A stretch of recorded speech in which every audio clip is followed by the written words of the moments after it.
Right. Okay. All right. I think we're live because I actually saw it go live just when you saw it go live. So we're Whoa, it's getting live. better. I know. Well, it's all that aside. I'm Brent Leary.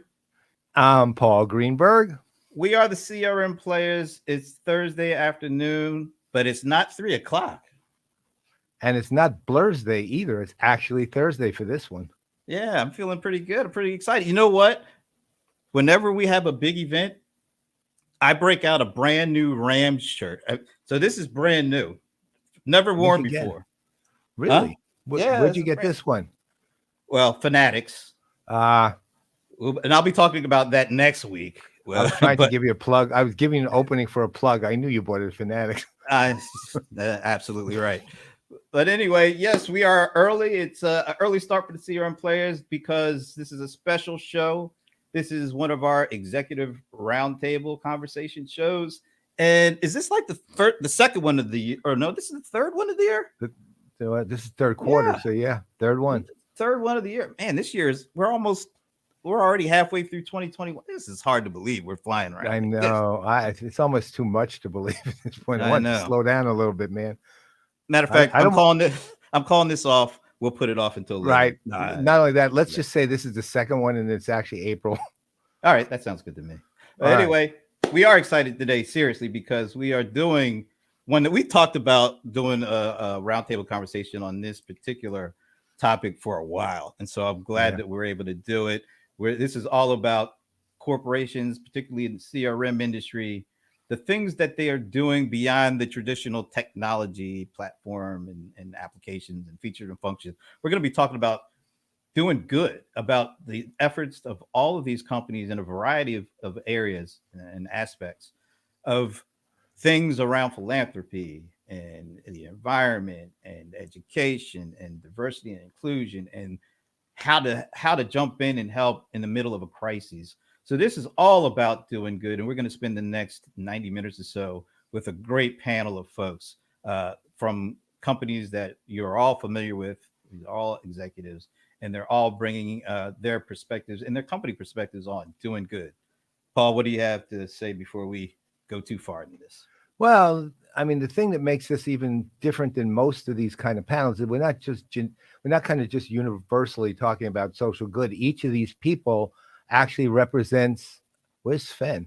Each of these people actually represents the an individual area, so for example, Vivek Bapat of SAP actually talks about sustainability, or Craig Cuffie of Salesforce will be talking about diversity and inclusion and so on and so forth. We have 5 areas that we're going to cover, and then we're going to, of course, bring our players and residents into chat and about what they're thinking on it. But they can riff off of what they heard, but they can also just present to their own concept of social good. And then finally, we have a panel of 3 analysts, one of which is a brand new analyst to us, and that would be the person in the lower right. His name is Bob Greenberg, and he happens to be my actual brother. See, those 2 are my brothers from another mother. He's my brother from the same mother, right? So these 3 will come in and talk into their both areas of expertise and also to the general idea around social good. So this is going to be quite a show, really. I mean, I'd say honestly, also one of our most important ones. Absolutely, and we got a great lineup of folks. We're gonna kind of bring them out individually, introduce them individually, give them each a couple of minutes to talk about. There's a focus area that we asked them each to talk about to kind of get things started. But these companies and these individuals are doing so many things in so many different areas. We welcome them to go wherever the conversation goes. But before we bring them out and introduce them and give them a chance to, set the stage a little bit, Paul, you have something that you wanted to do, right? Yeah. So I think most everybody knows by now, given how much I've talked about it and been obsessed with it. Yeah, free is a cheap price, man. So given that everybody knows I'm going to launch a new show at some indeterminate time, although this will start determining it, but you'll see in a minute. I'm launching it probably early August at this end of this month, possibly. A show called Engaged with Paul Greenberg, and it's different than the rest of the normal industry shows. I mean, we're already, I would say, if I can pat ourselves on the head, I'm just patting myself on a bald spot. If we pat ourselves on the head, that we're actually quite different than most of the shows in the industry too. But this one actually even goes further afield and highly experimental, where I'm basically going to do a equivalent of a late night talk show for the industry, but on subjects that aren't only the industry. And so I can wax all day and we'd ruin the panel, so I won't. So what I'll do instead is today, this is the global premiere of the 78-second trailer teaser video that we'll see all over the place if I have anything to say about it, including if I can somehow fit it in on TikTok. I have to see if they take 78-second videos. But you're seeing literally the universal premiere of the trailer for the show that will be launched that's launching right now and will be up until the day of the show and beyond. So this is it, really. And please let me know what you think. I'm letting it roll. It's a unique spirit. Paul has the ability to build a community wherever he goes. There are shows about CRM. There are shows about CX. And then there is this show. There's no script. Have you ever watched this before? Do you think we script this stuff? It's the next level of engagement. There's topics, but then there's going to be tangents. We're going to be having some really great conversations that may be uncomfortable for people, but they need to be had.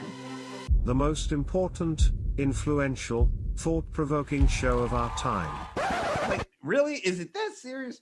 Okay, not really. Show for you today. Technology, culture, controversy, business, and we have a house band. Oh, wow. Pardon me and my tone. You can't step to my throne. Live from New York. It's Engaged with Paul Greenberg.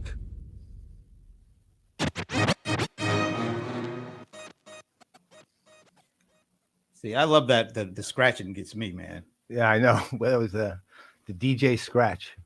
That's So right. there you have it. And throw some comments in there. Let us know what you think. Will they actually be able to make if they like or not like something? Will you actually change it at this point? No. I didn't think so. All right, so I can't wait for that. When do you think? When is this going to launch? You got to. Well, I'm thinking. Look, I still have some things I'm trying to put together, but I'd say by early August at the latest, really. So let's call it 5 weeks, 6 weeks. Okay, And it'll be ready. Be on the lookout, folks. Can't wait. And it's not scripted either. So just No. Well, no. By the way, I was All right. reading that from a teleprompter. Well, no. All right. Well, we also know it's not scripted, is the conversation we're about to have and get into. So why don't we introduce each person kind of one by one and ask them to kind of talk a little bit about the focus area that we've asked them to at least start the conversation with, and introduce themselves, introduce their role at the company, and introduce the topic that we would love for them to kind of fill us in a little bit more on. Of course, So- and that will leave us with 5 minutes to do the actual discussion. We'll ask them to take like 2 minutes to do All right. that, and then we'll jump into the full boring discussion. So Deal. I'm going alphabetical order. So that would mean Erik Arnold. If I can get there, it is. All right, Erik Arnold. Erik Arnold is the global CTO for Tech for Social Impact for Microsoft Philanthropies. Erik, thank you, man. Thank you for joining us. Yeah, thank Welcome you. back, Glad to be back on sir. the show. It's great to That's have you right. back. It's as his always. second appearance with us, and I'm always surprised when people come back after When they come back, yeah, right. But Thank you Erik, for giving me- we want to give I you. lost the lottery. Is the explanation? Now, in all seriousness, we asked you to talk about some of the things that Microsoft is doing in the area of philanthropy. So, if you could take a minute to, just introduce yourself and introduce what Microsoft is doing, a couple of minutes, and then we'll jump into the next person. Sure. So my role is Chief Technology Officer on the Tech for Social Impact team, as you said. And what this team does is we have built a sustainable business model inside Microsoft for how we engage with the nonprofit sector. And so we combine our donations together with heavily discounted offers to couple with services and specific software products that we build for nonprofit and United Nations organizations. And in that way, have created a business model inside the company that allows us to reinvest everything that we work with the nonprofit community back into Microsoft's social initiatives. And so my personal feeling around corporate social responsibility is, we in the tech sector have a responsibility for how we work in more meaningful ways, more durable ways with the nonprofit community to help move the needle. And, really it's a matter of those who can do more, should do more. We in the tech sector can do more. I've seen the community evolve beyond basic corporate social responsibility into more meaningful ways of engagement, and looking forward to talking about that more as we get into the discussion. Well, definitely will be doing that. Thank you. Okay, next up,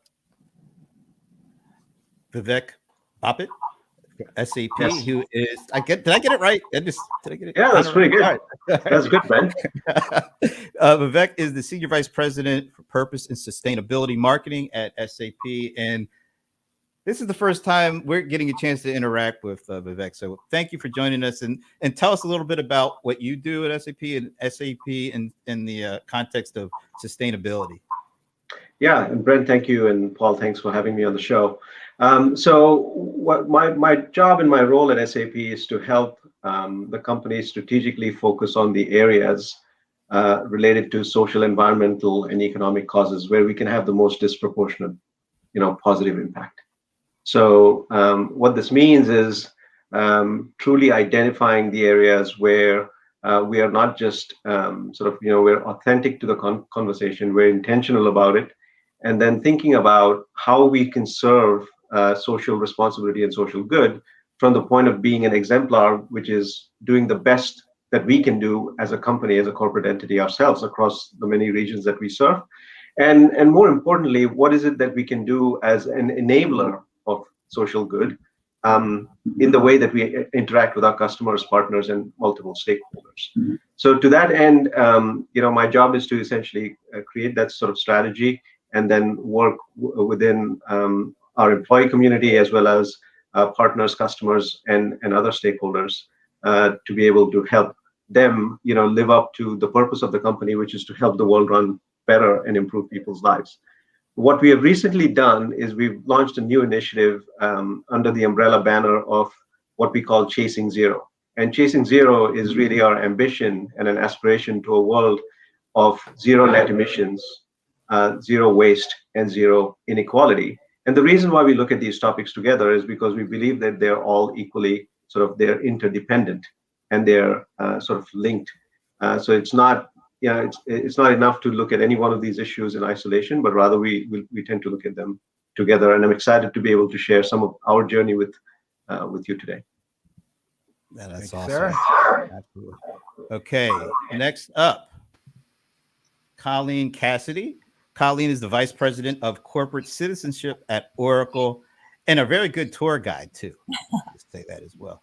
Colleen, thanks for joining us. And take a few minutes to talk about, tell us about your role and what Oracle is doing, particularly in the areas of education. We know we've seen it, but we would love for you to fill folks in a little bit on it. Sure. Thanks, Brent. And really nice to be here with everyone, with my colleagues, and great to see you, Paul. So I manage corporate social responsibility, as Brent explained, and all of Oracle's corporate citizenship efforts focus on 3 areas, which are advancing education, the primary one I'm here to talk about today, also protecting the environment and strengthening communities. That said, education really is the first among equals for us. It is our major and largest area of philanthropic investment. So my team and I manage a global giving program that's primarily cash, also technology. We also manage the Global Oracle Volunteering Program, which just celebrated its 30th birthday last month. Wow. So 30 years of Oracle volunteering, hundreds and hundreds of thousands of hours of time donated. I know. And we had a fantastic birthday party. We followed the sun on Zoom, of course, from Asia. I saw that. I saw your post on LinkedIn on that. That was cool. So in terms of employee engagement, that's a super important part of our work. So last year, that was 133,000 hours of time and skills that our employees donated just in the last fiscal year alone. So that was fantastic. And I'm talking about FY20 in that instance. And then my team and I also tell stories about both the philanthropy that we directly manage and also Oracle's larger commitment to best practices in operating our business sustainably. We just announced a commitment to powering Oracle's operations, not only facilities, but also the cloud, of course, on 100% renewable energy by 2025. So super, super proud of that. And we published the annual corporate citizenship report that tells those stories about our impact in the area of education, also environment, also communities. And then I also have the privilege of managing a wonderful nonprofit organization called the Oracle Education Foundation, which is celebrating its 21st birthday this year. Wow. And it's very cool. And the foundation is, as I mentioned, it's a freestanding private foundation. It's chaired by Oracle's CEO, Safra Katz, who's pretty much been at the helm from the beginning and is very committed to this area. It's also the entity through which we, in the process of designing our current program, the foundation, made friends with this nascent high school called Design Tech High School. And a really visionary leap on Safra's part, and $50 million later, we designed and built a bespoke home for this California public charter school on our Redwood Shores campus, which is now home to 550 teenagers who, in times when we are in the office, coexist very harmoniously and creatively with all of the tech workers on the Oracle side of the house. So that's my patch. Thank you. Thank you. Thank you so much. And I can't wait to hear more about the design tech as such a really cool concept in actual school at this point. Okay. It's hard to believe that we got the fourth person and we're still on the last name starting with C here, but Mr. Cuffie, Craig Cuffie, is the Executive Vice President and Chief Procurement Officer at Salesforce. And Craig, I just spoke to you a couple of days ago and I spoke to you last year. Do you ever leave that spot? Because it always looks like you're right. I think my head is at the same angle. I've got on my slippers. I haven't worn real shoes in about a year. I've just been in front of this screen. I don't think I've gone outside. What I haven't done is move my coffee maker upstairs to my office. There'd be no reason to move around. So I do have to go downstairs from time to time and refresh the coffee. So good morning. It's morning here in California. Good morning, everyone. Brent, thanks for asking. Me and I were together a couple of days ago and had a really good session, follow-up we did about a year ago. And I'm always honored to be asked to hang out with Brent and Paul. Nice to meet you, Erik, Vivek, and Colleen. I'm in very good company. I'm usually in bad company as a chief of procurement. This is good company. This is a feel-good meeting versus my normal when I get a call. I'm in a negotiation and I have to go play the heavy. So I'm really pleased to not actually be the heavy today. The area that I was asked to talk about, we'll do a little bit of introduction, is around diversity and inclusion. And obviously with the events of this whole last year and what's come to light around systemic racism, there's been a very, very big focus in our company, as it is in many companies. We're certainly not unique. So I think there is as Brett and I said this, the question was, is this a moment or a movement? And it's a movement, right? And companies are getting it and tackling the issues of systemic racism globally. And it's a long story arc, as I said the other day. It's not going to happen overnight. But, sort of in a nutshell, we have a task force inside of Salesforce called the Racial Equality and Justice Task Force, and we're focused in 4 key areas. And we didn't invent, the areas. They were actually something that Melody Hobson of Ariel Capital has been talking about for a long time. She called it 3 Ps. We call it the 4 Ps because we added one. And it's real simple. It's people. What are you doing about the people? Do you have the right programs and policies in place around people to make sure that you're making great hiring decisions and bringing in diverse talent? Purchasing. I run purchasing. So these are all, they're all executive vice presidents. We report to the CEO as a task force. Purchasing, where are we spending our money? I call it moving from counting spend to counting impact. Now we're really moving the needle, right? Not just keeping score, right, about our diverse spend, but really putting it in areas that make a difference in the communities where we spend money. Philanthropy, making big commitments, right, in our philanthropic efforts around education and other areas. And then policy, literally standing up across legislatures across this country, and in some cases other countries, around policies that effectively become law, that making sure that they are fair and just and equitable. So we've spent a ton of time. So you take 4 very senior executives as the chairs, we have sub co-chairs, and then we have a group of about 50 people who are dedicating a big chunk of their time around the globe, helping us drive these initiatives with fantastic results. As all senior executives on this call, if it's not measured, it's not managed. And so we really talk about, the people. What are the numbers? What are the hirings in the Black population, in the rest of the URM population? Have you gotten better year over year? We can say from a leadership standpoint, described as VP plus, we're 50% better year over year, right? From women, in terms of hiring women, we've gone up, about 10% year over year, to the point where we have almost 40% of the company are women, right? Because we focused on it. Equal pay, we've been talking about for years. We do that adjustment every single year.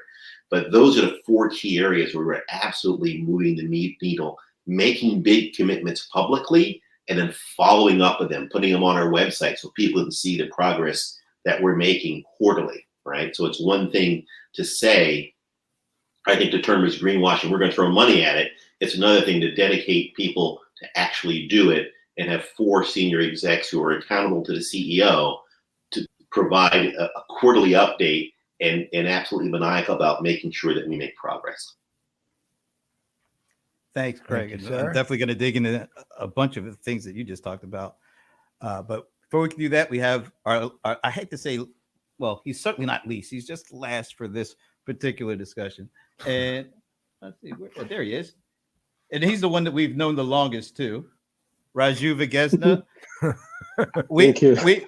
He has a title. He calls it Chief Evangelist, but Paul and I just say he's the Chief Everything Officer over at Zoho, because he's been there for so long and he's involved. I mean, the guy not only does designs products, he designs the actual architecture of some of the buildings that they are in. So Raju, thank you for joining us. And if you could spend a few minutes talking a little bit about, fill in a little bit more about your role at Zoho, but also one of the areas that we wanted you to drill in on a bit is the response to this international crisis that has happened with COVID, and in particular, how hard India was impacted and some of the things that you did, because you literally have thousands of employees in addition to the general need of the country. But if you could take a few minutes to talk about that, would be great. Sure. Yeah. Thanks, Brent. I'm the chief evangelist, but you'll not see any corporate responsibility part in my title or in any of my colleagues' title, because philosophically, we do not see that as a separate department or a separate company. We see it as the core part of the DNA. That is who we are. That is who we want to be. So it's not going to be a separate silo. We want it to be that, right? One of the core missions of the company is to basically, serve the underserved, be it customers, be it employees, be it communities. If you look at the recent, the pandemic, it's amazing to see, all my industry colleagues and their companies contributing and doing various activities in multiple countries and doing their part, whatever they can. It's amazing to see the responses. That kind of is extremely encouraging and keeps us, motivating. And, particularly, having, gone through or still going through the process in India, we still have a long way to go, but it's one, encouraging to see the response, and two, of course, we have done our part out there. Because in the last, if you look at the last few months, we said, what can wait? We said priorities: take care of yourself, take care of your family, take care of your community. Then comes work. Make sure you get your priorities right, serve the community, and then pull everything. And we had to put everything in there. We said, take our marketing. We were not comfortable spending $1 or $2 per click on a marketing channel while we have people struggling for food.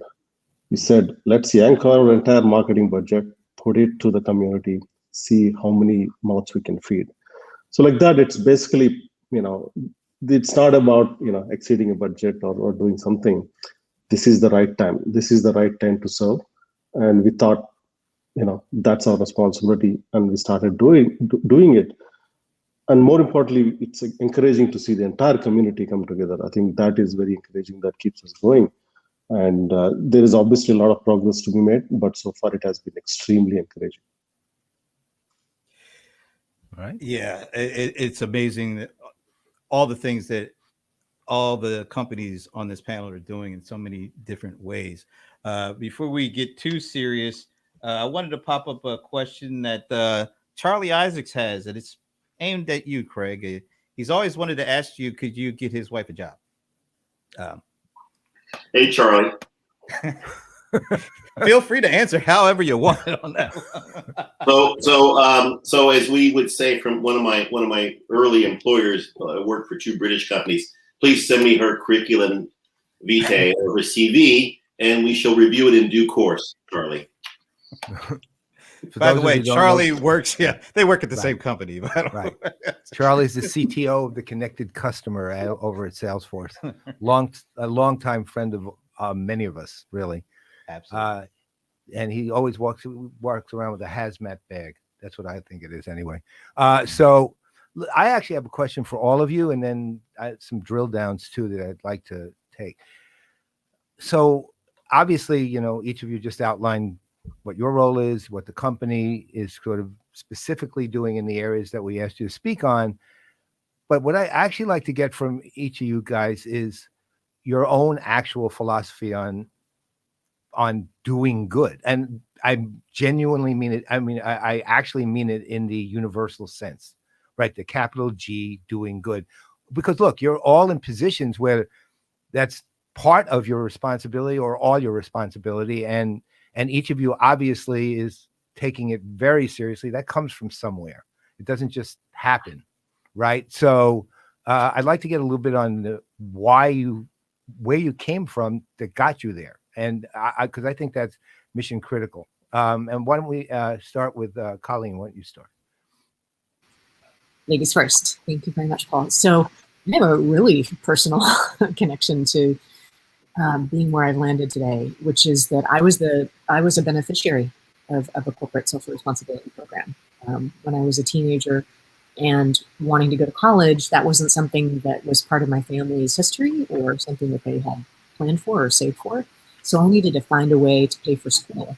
And I applied for a lot of scholarships, and I got one that made all the difference. And it was from a company in Menlo Park called Raychem. And Janetta Mitchell, who was an executive there at the time, who had created this program, and I was in the first year of that program, she and I just really connected, and I worked for her as her summer intern the first summer in college. And then I worked for Raychem as an intern every summer after that. And what she was doing then, which was called community relations, was really the precursor to what I do now. And I've had a varied career that's included moving back and forth between business and the social sector, which is to say social enterprise and the nonprofit sector. It really prepared me wonderfully for what I do now, but you don't actually see it in focus until you look at it in the rearview mirror. You know, that all of that was preparation for what I'm doing today, which is bringing all of that experience together. And I think one of the things that that I learned early on from Janetta and that experience, and then have learned repeatedly from Oracle's CEO, Safra Catz, and my own experience, is that while it's really important to be strategic and intentional about doing good, there's also an incredibly important part of it that is opportunistic. And it's a matter of recognizing a moment, a circumstance in which you, and that goes for each of us as individuals and also for corporate persons, right? Where you can do good, where you recognize an unmet need, you have the means, the wherewithal, and the will to make a difference, and to step up in that moment as immediately as possible, you know, doing the diligence you need to do, but to take action, you know, to very often unmet needs and important issues, they're right there in front of us, right? You don't have to go far to look for them. So it's that combination of being strategic and also recognizing in the moment where you can make a difference and just step up and do it. Thank you. That's one slide. Who were the nonprofits you worked with? We funded 6,000 nonprofit organizations last year. So a lot of them. And again, they're in those areas of education, environment, and community. Some of them we work with at a global level, like the National Geographic Society. We fund Pristine Seas, which is a global ocean conservation program that's essentially creating parks in the seas in collaboration with governments, and they've protected more than 6 million square kilometers of ocean so far. So that's part of a larger goal to preserve 30% of the biodiversity on land and in water by 2030, which we need for this planet to continue to be viable. We work with local and global computer science education programs. We work with organizations that address gender equity in education in particular and give special attention to girls. We work with community organizations that focus on health, human services, poverty alleviation, livelihoods, the occasional bio toilet, right? Like there's a lot. All right, thank you. Erik? Yeah, thanks. So also a little bit of a personal story on how I got involved in this kind of work. So, and I don't talk about this much, but grew up on food stamps. And so always kind of aligned as a beneficiary and feeling the need. Put myself through school, after school, got involved in a privately held Bill Gates company, worked in technology there, primarily in software engineering for about 15 years. And that was early days of the cloud, which dates me a little bit. And I watched the digital divide first appear and start to widen, leaving nonprofits behind as the pace of digital change and innovation sped up. So I left that organization and joined a nonprofit, a global health nonprofit called PATH, and served as their first ever CIO for about 10 years. PATH works across 70 different countries, primarily in the global south, focusing on health security for women and children through medical device technology, including vaccine development and vaccine distribution. So was involved in the evolution, not only of the digital transformation internally of that organization on how to use modern digital technology more effectively to drive more efficient operations, but also on the implementation of digital technology on the mission side to drive more effective mission outcomes. And how do you communicate those mission outcomes back to donors more rapidly? During the course of that engagement, I served on the technical advisory boards for Salesforce.org, for Box.org, was involved in the corporate social responsibility programs as they were forming and evolving at Okta, Splunk, DocuSign, and Tableau, and of course worked very closely with Microsoft and Microsoft Philanthropies. When Microsoft formed the Tech for Social Impact team, I was very excited to join for a couple reasons. One is, through my work in nonprofit, I became very passionate about the intersection of the nonprofit sector and the technology sector, and came to believe that the technology sector really needed to evolve past standard corporate social responsibility. You can only paint a gym so many times or bag so many frozen carrots. It's all very, very helpful, and nonprofits need those kinds of services. But for we in the technology sector, we can do more from the positions that we have, particularly the scale of the organizations and the scale of the programs from the panelists today. So at Microsoft, we don't talk about this too broadly, but it is all public information. We donate over $2 billion a year in software, cash, and services to over 240,000 nonprofits globally. About $250 million of that is employee giving, 750,000 hours of employee volunteerism every year, about $150 million towards racial equity initiatives, $110 million towards COVID response in our home state of Washington alone. We've trained 42 million people on every continent with new digital skills to participate in the digital economy, including Antarctica, amazingly. We've provided broadband access to over 17 million people around the globe, a couple million in the United States, but 15 million in areas that are underserved all around the globe, primarily in the Global South through our Airband initiative.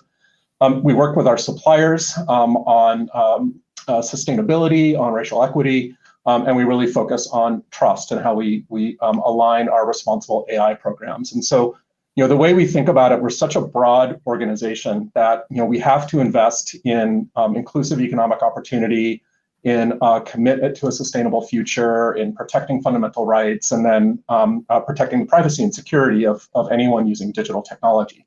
And we don't just think about it from a Microsoft perspective, but also think about what can we do together with our technology partners, together with the technology community, to come together around things like measures. As we all get more sophisticated in these various programs that you're hearing about today, how do we measure that effectively as our own programs are evolving? And how do we know that we're making the right impact in the investments we're making as private sector technology companies? That's something I think we could really pull together as a sector and start to align on certain indicators and certain ways that we're understanding our impact so that we can get better at engaging with our corporate philanthropy at the scale that each of us here on the webcast today are operating. One thing I'll say before we move on is that in my multiple, interactions with you, I've always noticed how, and this is the only way to really put it, is how deeply empathetic you are to the things that you're actually providing help for. Not just you're happy that you're providing help as a company, but that you personally feel what they are going through, the companies you're helping are going through. And that's been from day one, what I've noticed. And you and I have had multiple interactions. So, and yeah, not to hog the mic, but I'll tell you one more story around that. So I've spent a good amount of time working in Eastern Africa, and the first trip I did coming out of the private sector into nonprofit, I toured an HIV/AIDS clinic for mothers and their children born with HIV/AIDS in Kakamega, Kenya.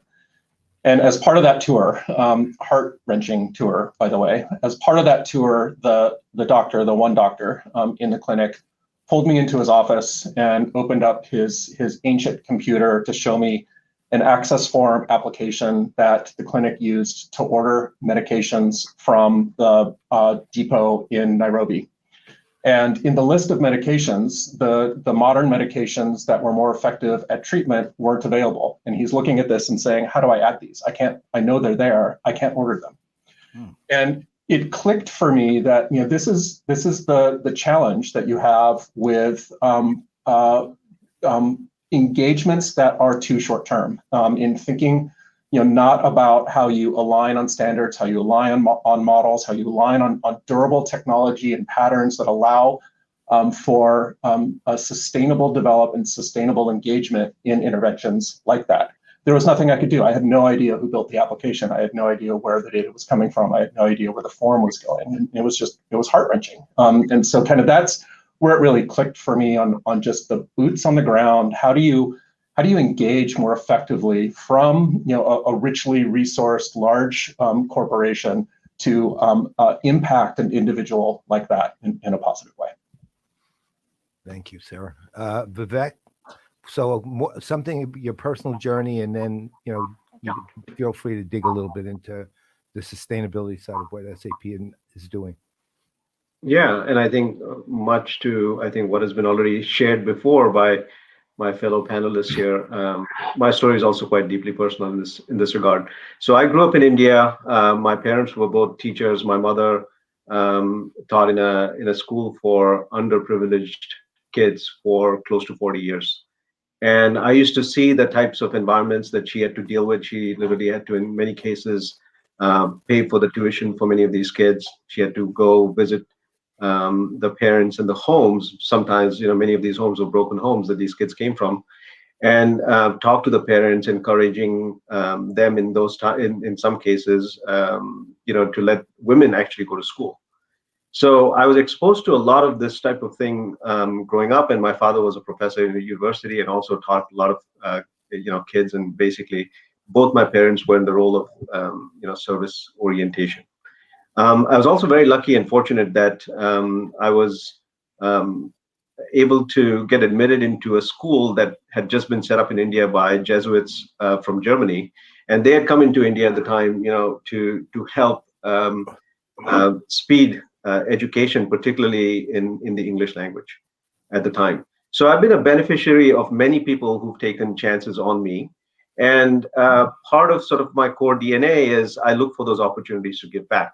So in many cases, growing up in these types of countries, what you witness is, you see inequality firsthand. You see waste, you see pollution firsthand. You see the impact of impact of these types of things firsthand on the way that people live.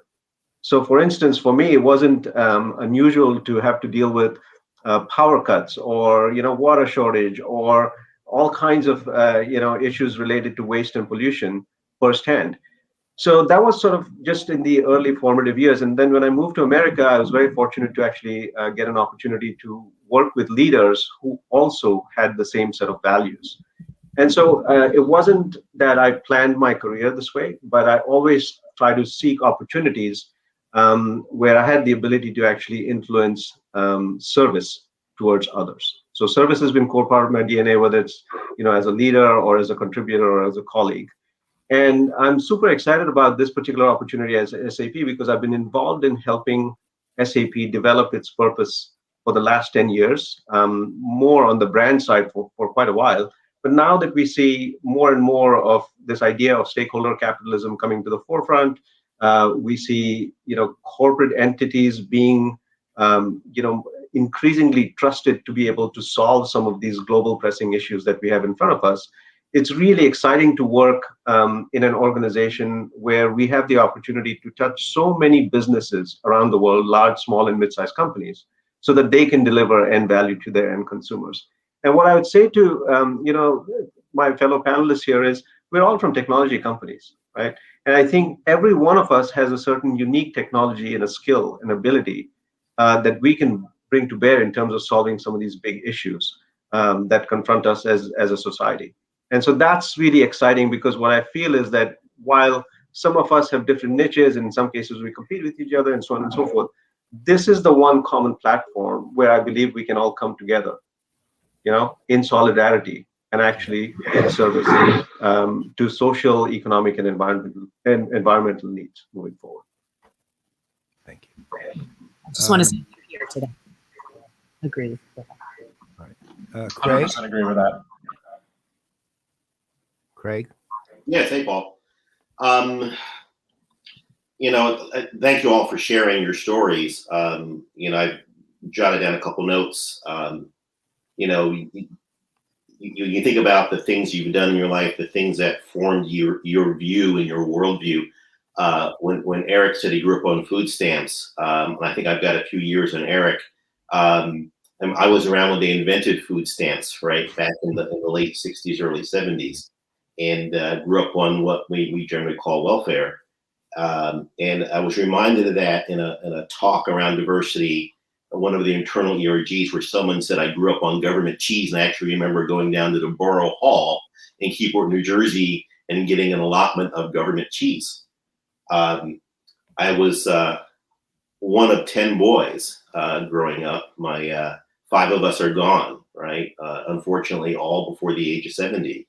So the level of disenfranchisement in the Black community and other communities of color is clearly one of the things that drives me. If I look at my life, my career, my children, we have been blessed with good providence is the term that I like to use, and have had many gifts and opportunities afforded to me throughout my career, both professionally and personally. You know, all of those experiences, good and bad, and hopefully most of them good and few of them bad, form us. But there are also a couple of things I keep in my head. There's a prayer of atonement in the Episcopal Book of Common Prayer, and it's rolled in my head for probably 40 years. And it says, "Do all good works as thou hast prepared for us to walk in," right? And that constantly rolls in my head when I think about helping others and doing good and being prepared and literally being open. And I run procurement, right? It has grown to be this adversarial kind of relationship that companies have with their suppliers. And that's not how I operate. I operate, I come at you with open hands versus coming at you with closed fists. I'm not looking for a fight. I'm looking for partnership. I'm looking to make us better. And I carry that through all of my relationships. And I think about helping people first because I have been helped. And it's less about paying it forward. It's just for me a pure way to be and core to our values. And I'm happy to say when I look at my children, all my grown children, and how they think about helping others and social justice and doing what's fair and right and just, it just warms my heart. And I think Mark had said it, Mark Benioff, business is has a huge opportunity for social change, right? And I firmly believe that, and I work at a company that believes that, and we operate that way, which is really rewarding. So that's all I have. I know want to be mindful of time. No, that was wonderful. And okay, Raju.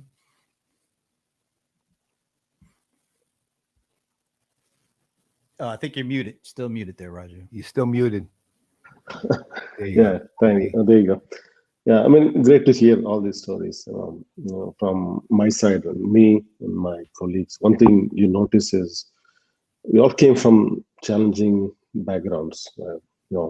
When you go through tough times, that will basically make who you are as an individual.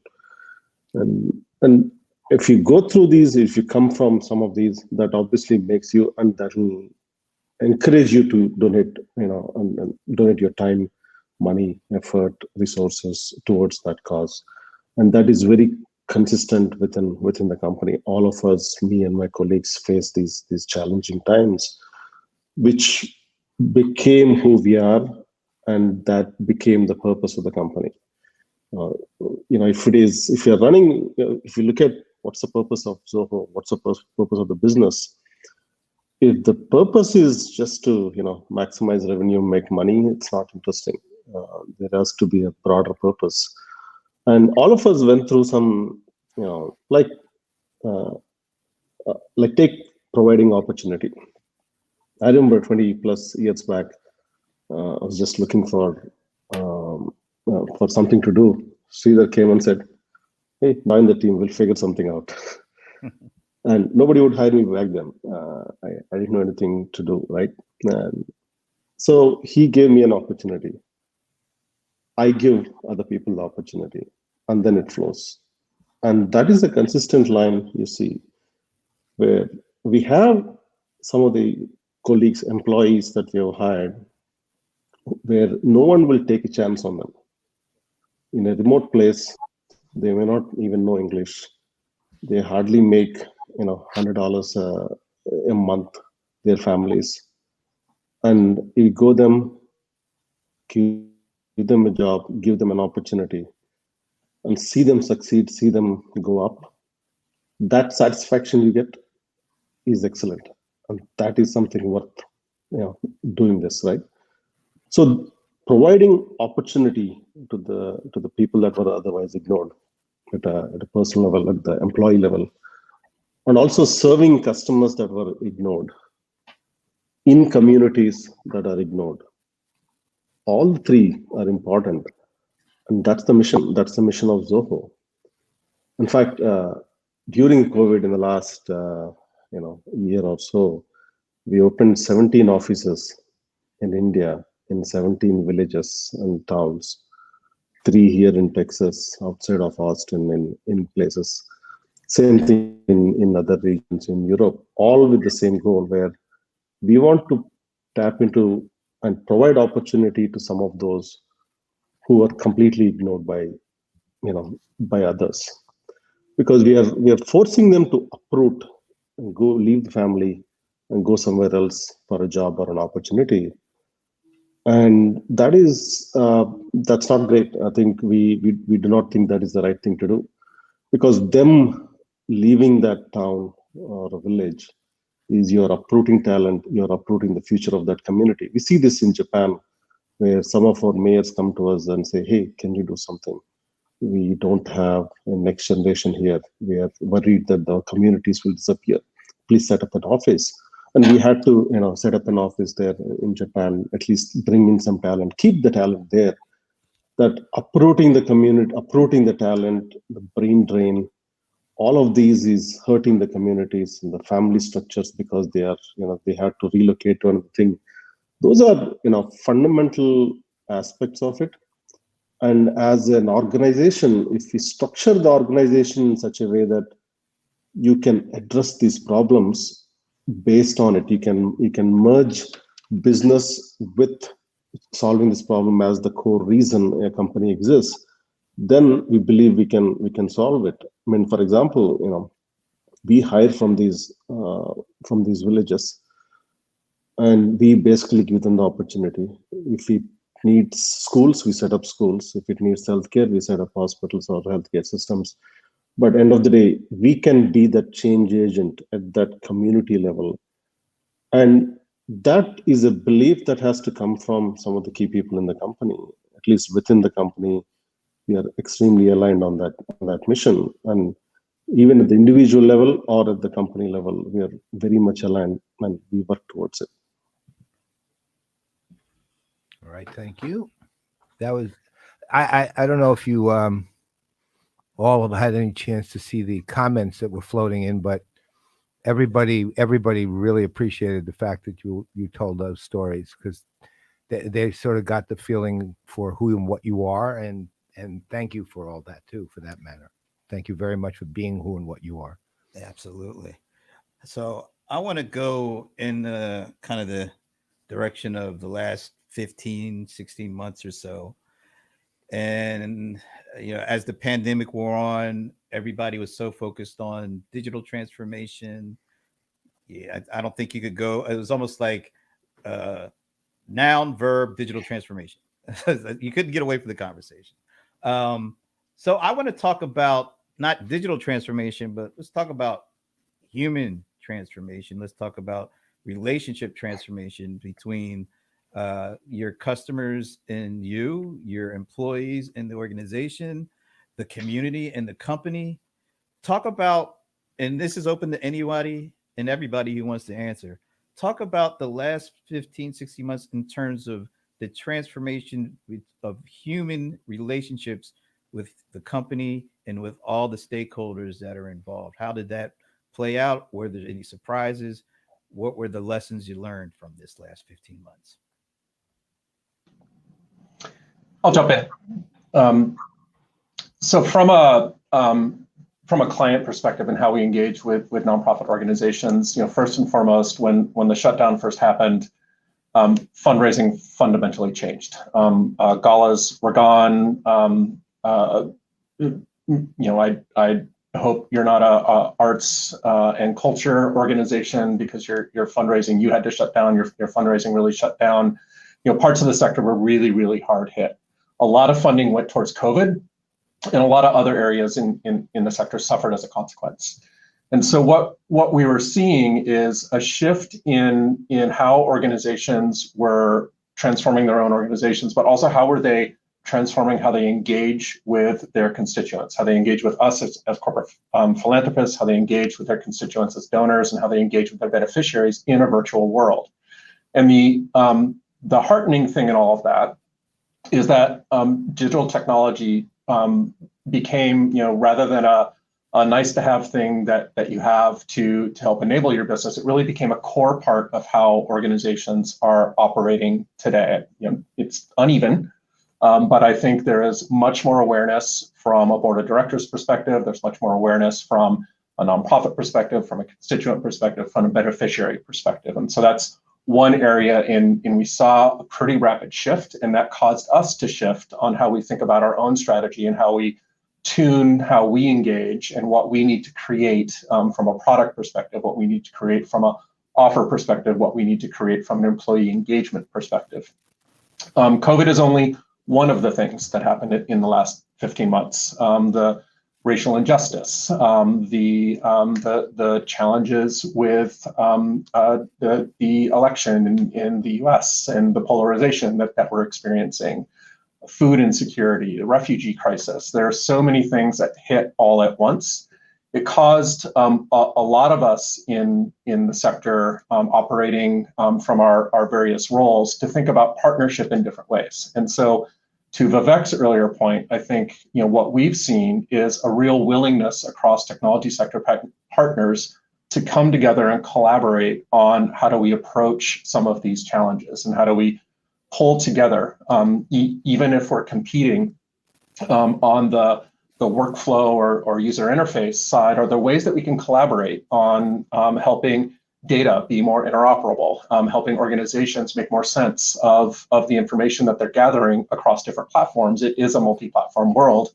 You guys have heard me say this before. And we have a responsibility for how I think we partner across the technology sector to help organizations make the best choice of technology or use the technology that they have and the data that they have and bring that together in new ways so that they can be more effective.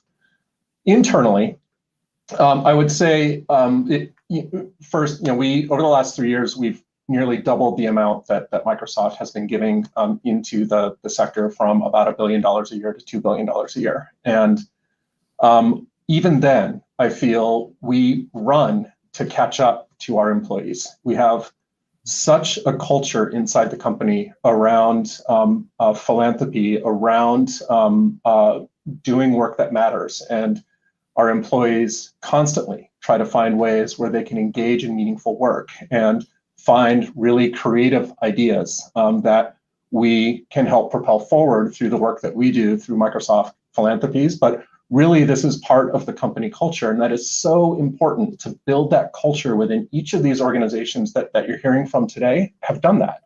That it's not just happening out of a CSR team or a philanthropies team or a separate corporate foundation. This is what you're hearing about is the company pulling together across all the different functions and departments to address some of these social challenges. And I think the last 15 months has really solidified that in a lot of companies, Microsoft included. I've noticed a significant, at least one of the observations was the humanness came out of it during the past year or so. I think that is a big change between, at least in the last year, that really stood out on that front. Like just pick an example, more recently, India is going through the crisis, and with the lockdowns and whatnot, there are a lot of people, especially day workers, daily wage workers, they did not have basic necessities, including food. So we decided to serve food and start delivering them. We have a capacity of maybe 10,000-20,000 meals a day. We were delivering it. The number of employees who came in was extremely encouraging. Then we kind of extended it to the local restaurants. We noticed that the local restaurants were struggling, and other kitchens were struggling. So we ended up we bought all the foods there from each of those, so that way they remain in business. And then the condition is that they can whoever can volunteer, they can distribute it. So the number of volunteers to distribute food and whatnot is encouraging, extremely encouraging. We delivered about 70,000-80,000 meals a day. Now things gotten better. We came down to about 30,000-40,000 meals a day or so. But that community, the human aspect of it, where from younger people to older people who basically, are going out there to deliver food, fighting while they know that there is a risk of catching a virus, is extremely encouraging. So one broader observation is the humanness among people really came out during the pandemic. Yeah, I would add, actually, Raju, I totally agree with you. I think there were two big stories that came out of this, right? So the first one was all around people, and one of the things that we realized early on was that the number one priority when the pandemic first hit was to take care of our employees, and through that process also take care of the communities around those employees. We also knew that many of our customers were going to have the same types of challenges. So the second step was to actually do everything that we were doing for employees, and to also bring those types of opportunities to many of our customers. So one example I would say is, mental health, for instance, has really grown in importance, has become a significant issue for so many people who had to deal with the lockdown and all of the impacts, some of the negative impacts of the lockdown. And so we see those types of initiatives accelerating. And I also believe that there's been a fundamental change to the way that people look at leadership. The interaction between colleagues, for instance, is different when everybody's occupying, say, the same box on a digital screen. I think it changes the dynamics of many, many types of conversations. So there's a lot of new things, I believe, on the human dimension side that have been accelerated. And I believe that as we project out into the future, these things are going to hold for a very long time. The other part of it, I would say, is technology and science. I mean, what an amazing feat to actually have vaccines developed in such a short amount of time. You could have never imagined this, right? So I think just in that process, and then I think, you talked about, Brent, you talked about digital transformation. There's been an unbelievable acceleration in digital transformation. So things that were perhaps kept on the shelf for 10 years or even 15 years, those were done in months and weeks. So I feel like it really changed the mindset of businesses and companies in terms of how they view leadership, how they view employees, how they view communities on the human dimension, but also how they view technology, and making sort of the big bets that they might have hesitated on or sat on the fence on, all of a sudden seem much more realistic now, moving into the future. The phrase I like to use in my team is you kind of get punched in the nose, right? And what happens when you get punched in the nose, your whole face hurts, right? And I use things like that because they're very simple and people understand, right? You hit the nose and your face just radiates and you're like, I get a little numb. There was a wonderful cartoon, I can't remember where it came from, a meme on the internet, that it had a group of executives sitting inside a building talking about, digital transformation isn't real, and a wrecking ball coming at the window titled Digital Transformation, right? And it was that fast, right, for many, many companies. Brent and I talked the other day, it's a bit bittersweet. I mean, we've had two really great quarters and growing our businesses year over year, gangbusters. You have all the good and the bad aspects. It's hard to get talent because all the talent's focused on this. And you've got this massive demand for, what all of our companies do, but also creates opportunities. I think we have become more human during this time of COVID. We've become more sensitive. We've become more forgiving and giving. When you're running a global business from this little office that's off the third bedroom of my house, and you see someone in San Francisco in an apartment that's about the size of this table I'm working on, and their desk is an ironing board, right? Or I'm on a call yesterday and this 4-year-old who just had to be in front of the screen is climbing up his dad's lap, right? I mean, cute as a button. And we just move along with it. I think this is, the suffering has made us pause to really think about our giving, our philanthropic giving, and is it going far enough? There's a whole community. I have a daughter who's 28 going on 29 that's autistic. That's a whole community we haven't talked about that community, the handicapped community, the special needs community. And all of a sudden, her day program was gone, right? And she lives in a home with 5 other clients and a bunch of caregivers who are hero doesn't describe what that team has gone through, right? And from a parent and from a dad standpoint, this is a young woman that even if we were to show up and look at her through the window, she wouldn't understand why we were there and wouldn't want to come home with us and create a bunch of disruption. So we did not see her, right, from February of 2020 until the end of February 2021, right? We were video, the most painful thing for any parent to go through. COVID affected everyone, and we forget. We talk about corporate, but it affects the entire planet. And how we get through this is we have to save each other. And Melody Hobson said that over a year ago in a call. She said, how we get through this is we have to save each other, which requires all of us to be different, right? To think different and to operate different. From a pure work standpoint, we immediately said, okay, how do we help the community around us? Because we just stayed home, right? We said, okay, offices are closed, stay home. We weren't quite sure exactly how intense this was, as none of us knew. So we kind of kept the offices open a little bit. You can go grab your monitor, you can go grab a chair, whatever you need to build your home office. But within a week or two, we went to a hard shutdown. So we were all fine, right? But who was not fine when you think about work? Well, the folks who actually have to work in the building, the security people, the mailroom people, the food service people. All of a sudden, to Vivek's point, money's dried up for all of the nonprofits that we would normally help, right? And so how do you help them? There are customers who all of a sudden had no businesses. And then so we were able to do things around extended payment terms and all of those to just help them through as we were all figuring out kind of what to do. So I look at that and say that made us be more human as a company. And then we, kind of looked around and said, okay, so now what do we do? Somehow I lost the video. There you go. Something changed on my video. You guys kind of went away for a second. Oh, we're here listening to you, man.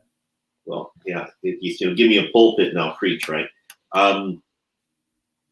But it's been, I think the experience has been very, very similar, right? And it's been not a time we want to live again. And so one of the things I ask myself is, what are the lessons that I've learned, right? Me personally, and how am I going to be in the world personally when we get out of this, right? Obviously, you want to go see people. Obviously, you want to travel.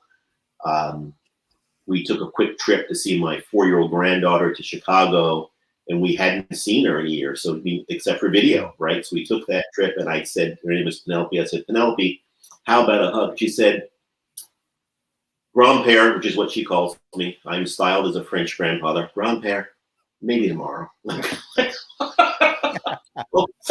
it killed me. I got the hug. Trust me, I got the hug. but I mean, my kids are all grown, right? For those of you who have children, I was always a dad. They get into a good school, they'll go, they'll settle. My kids live all over creation. It's like, I want them all here, right? Like I want to see them every day, right? So that's sort of some of the changes, that I've gone through and the company's gone through. And to pick up on threads that many other people offered, including Craig's, I think, we forget sometimes that companies are made up of people. People are the very fundamental building blocks of companies. It isn't any technology. It isn't anything that we create. It's created by humans.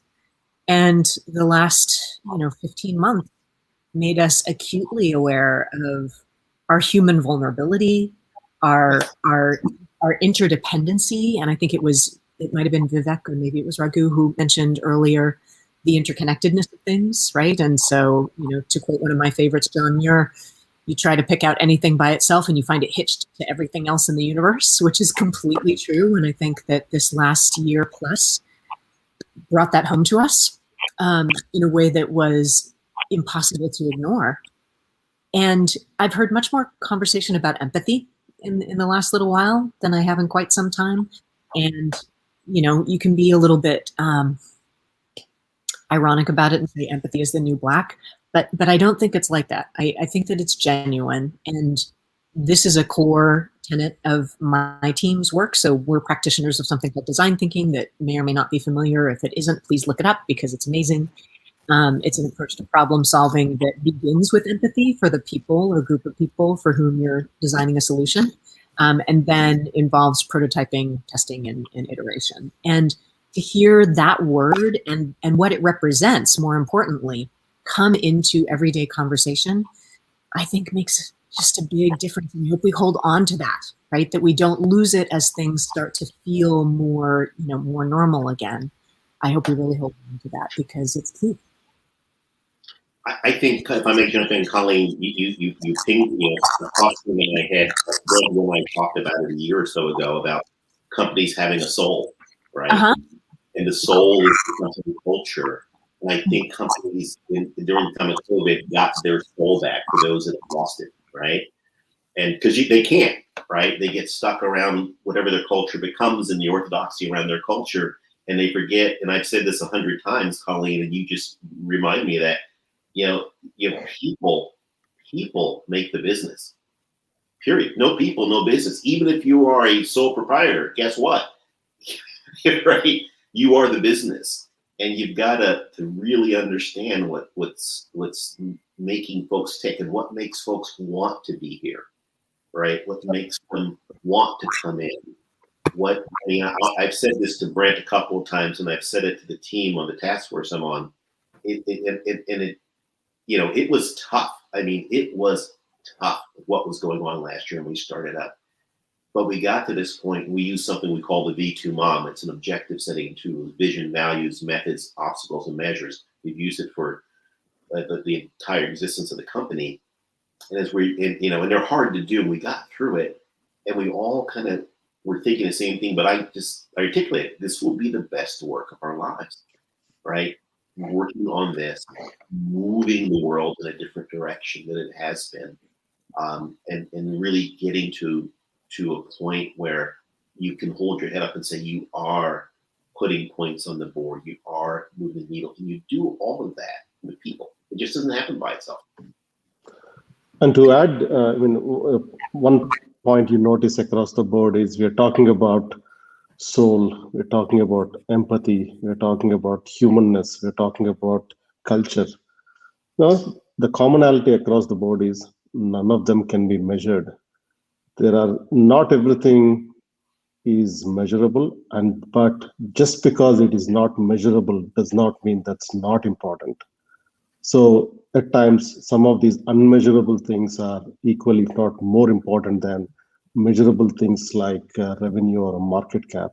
I often forget that when you look at it through a numbers lens, but the ones that are unmeasurable are extremely important to an organization and the community.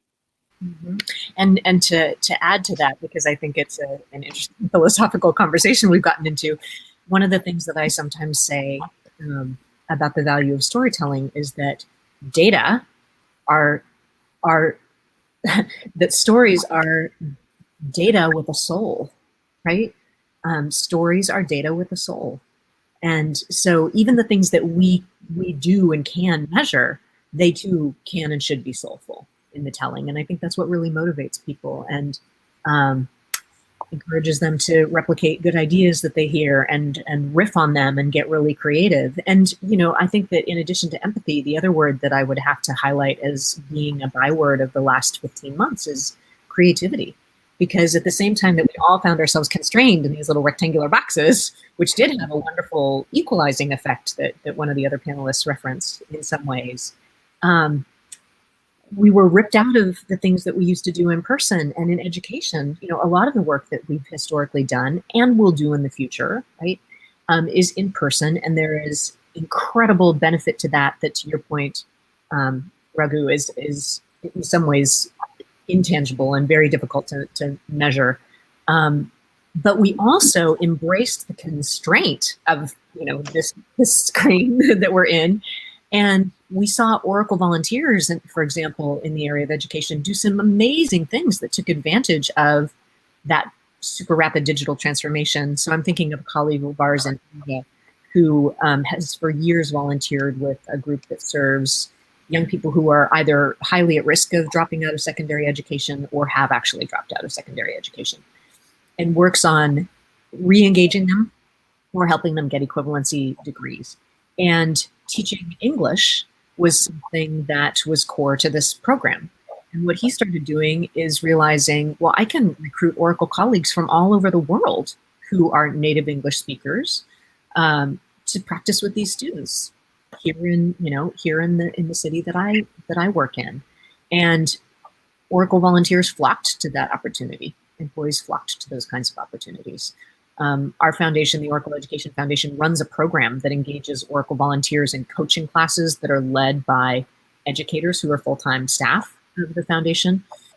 They're not just educators; they're maker technologists and they're design thinkers, and that's really our sweet spot, is helping young people learn to befriend the machines and practice design thinking as a way of solving real problems in the world and developing the creative competence as well as the technical skills that come with that, and the empathy, right? And so we've historically done those classes exclusively in person.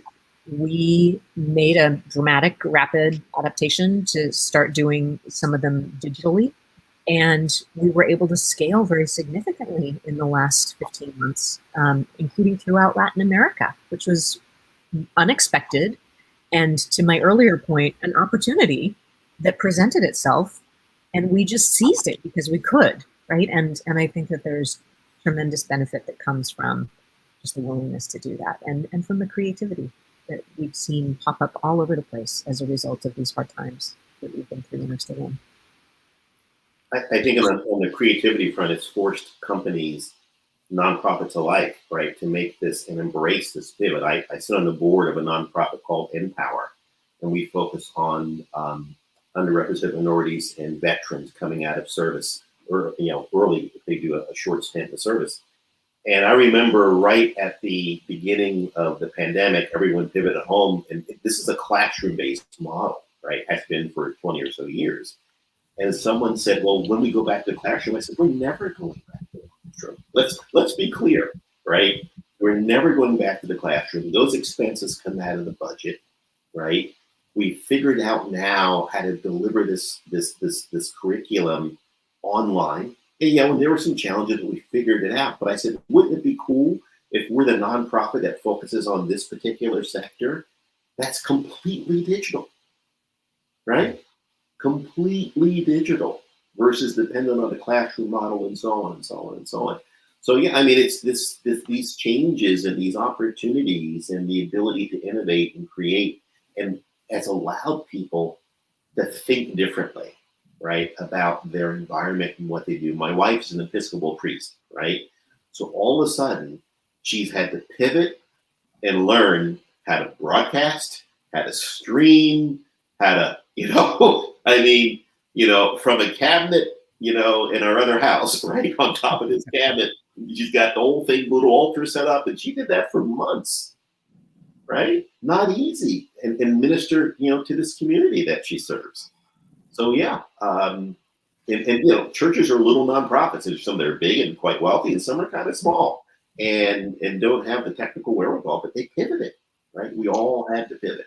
One of the things I love about this conversation is, that in this conversation specifically around creativity, it's also about how each of us from our different positions in each of the technology companies that we're representing and programs are representing, it's about listening. It's about how we've changed also. And we're not using the same approaches that we used 15 years ago, or 15 months ago, seems like 15 years. And the listening to the community, listening to individual nonprofit, understanding how we need to pivot and change how we're engaging and where we need to direct our own resources.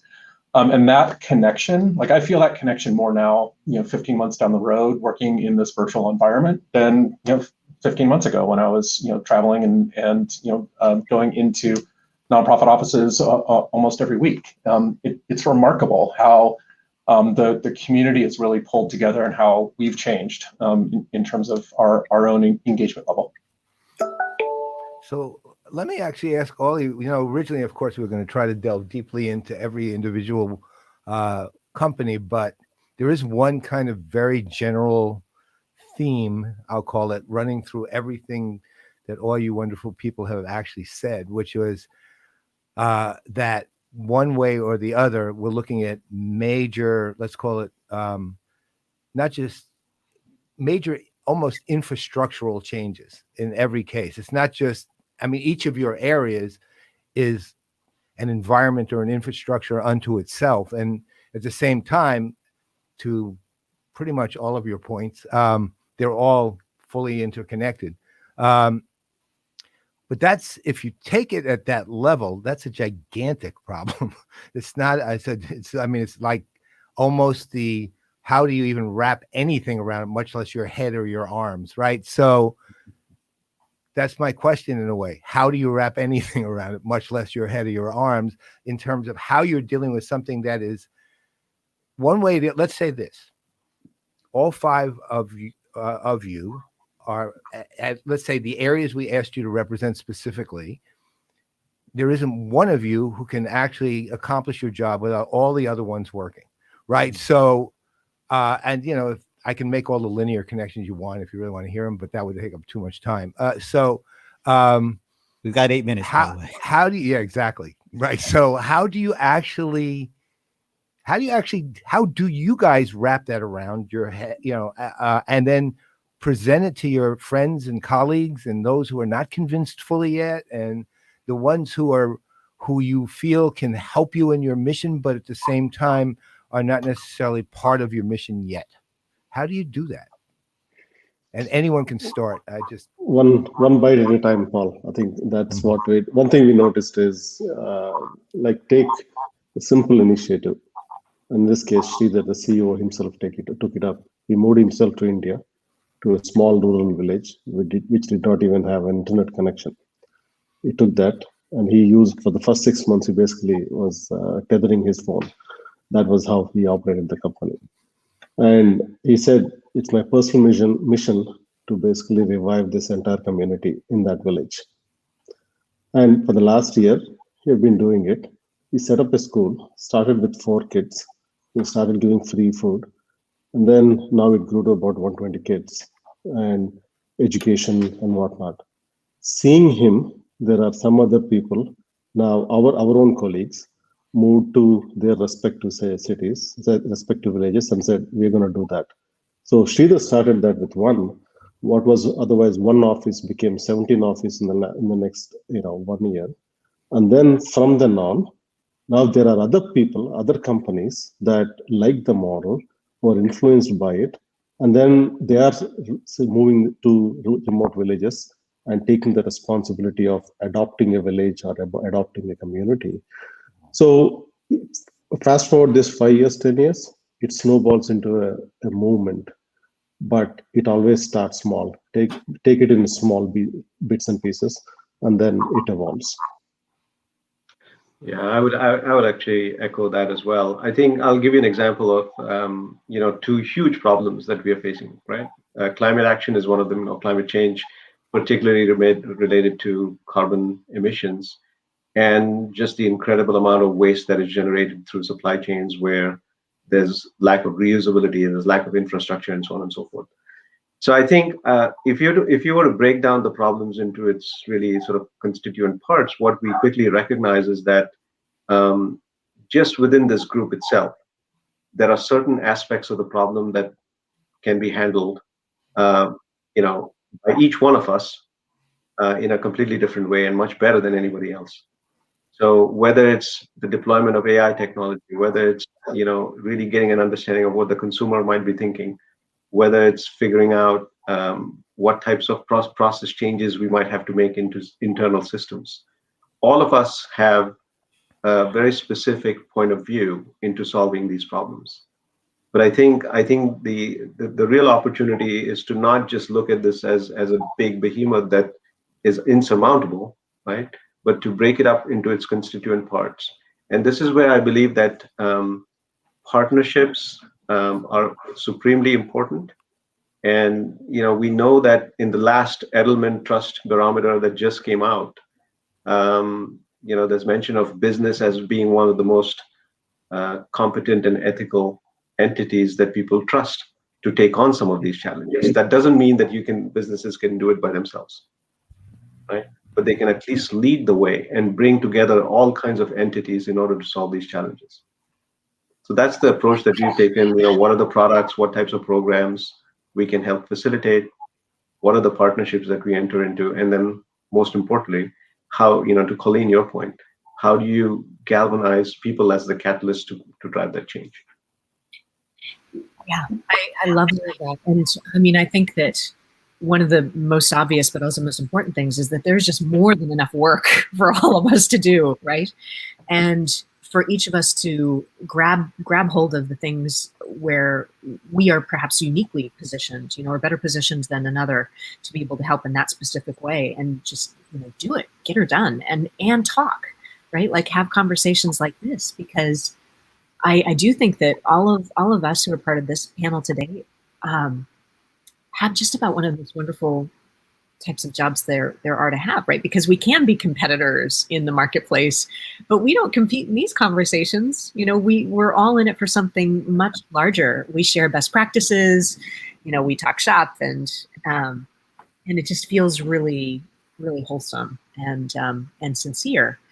And we find that we can have collective impact, and that doesn't have to be some sort of a formal agreement that you've entered into.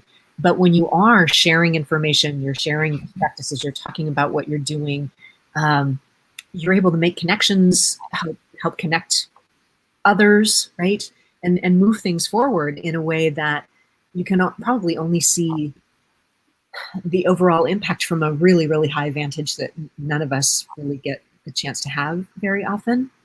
But I believe, and the data suggests to me that we are together moving things forward. And then I think one of the other most important things that we can do to the topic of education that I was asked to focus on here today is you can equip young people with the skills to tackle the complexity and the really hard stuff that life in the world is throwing at them.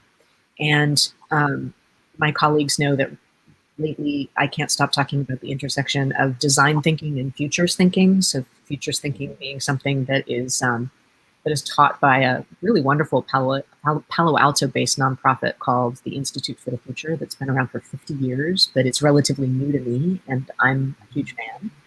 And basically the gist of their thing is foresight is a skill, and you can learn it. And so helping young people learn to identify signals from the future as well as drivers, forecast, if this signal were to become a norm in 10 years, what does the world look like? And do I want the world to look like that? Or in which case, if I do, then how do we ensure that happens? What do I need to do in the next 10 years that I'm able to do to help ensure that we achieve that good outcome? Or if the future looks really super scary and you say, we don't want to end there at all, right? What do we do? What do we do now? What do we do in the next 10 years to make sure that isn't the norm? And how do we approach it as a design challenge, right? In a design thinking modality, so that you can help young people develop not only the actual skills, but also the sense of efficacy that they can make a difference. They are going to face a world that is increasingly disrupted by climate change. It's fact, right? And can we make it better? Yes, we can. What are all the things we can do to make it better, right? To make it less bad?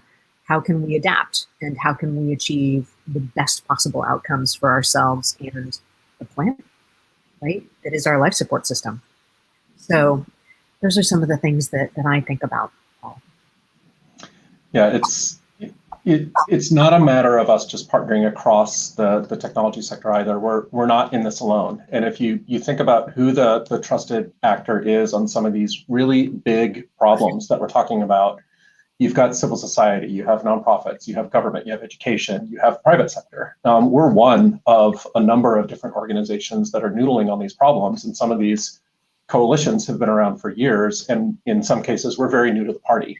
So coming into those conversations in the right way, finding the right coalitions, forming some new coalitions through the gravitational we each have through the power of our brand or the power that we have as private sector technology companies to help affect change in maybe some new ways. And so I think there's opportunity for us to contextualize these problems, to define them, or inherit some of the definitions from some of the work that has been happening over the decades on these challenges, and come to those conversations then aligned with what kinds of resources and what can we uniquely contribute from each of our own positions. That will help us find additional opportunities for us to collaborate than just within the private sector.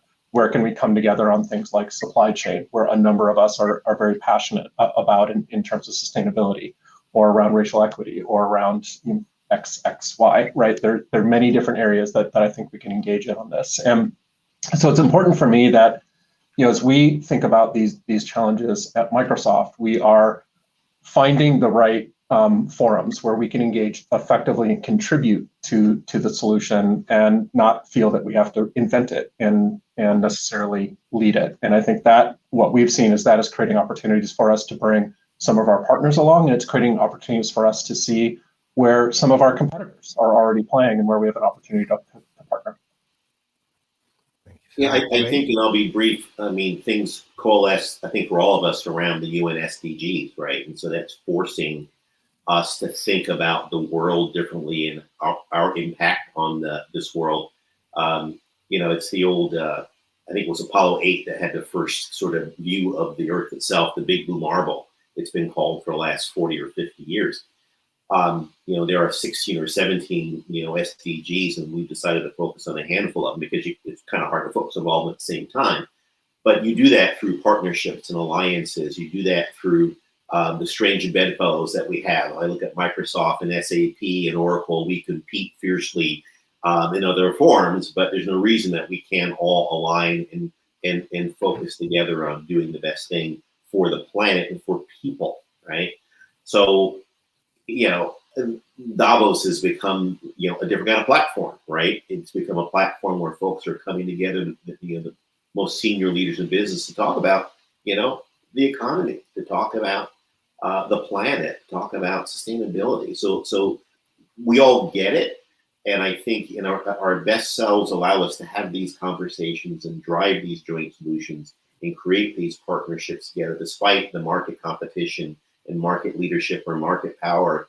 Pick anything and put market next to us, to do the right thing. Thank you, sir.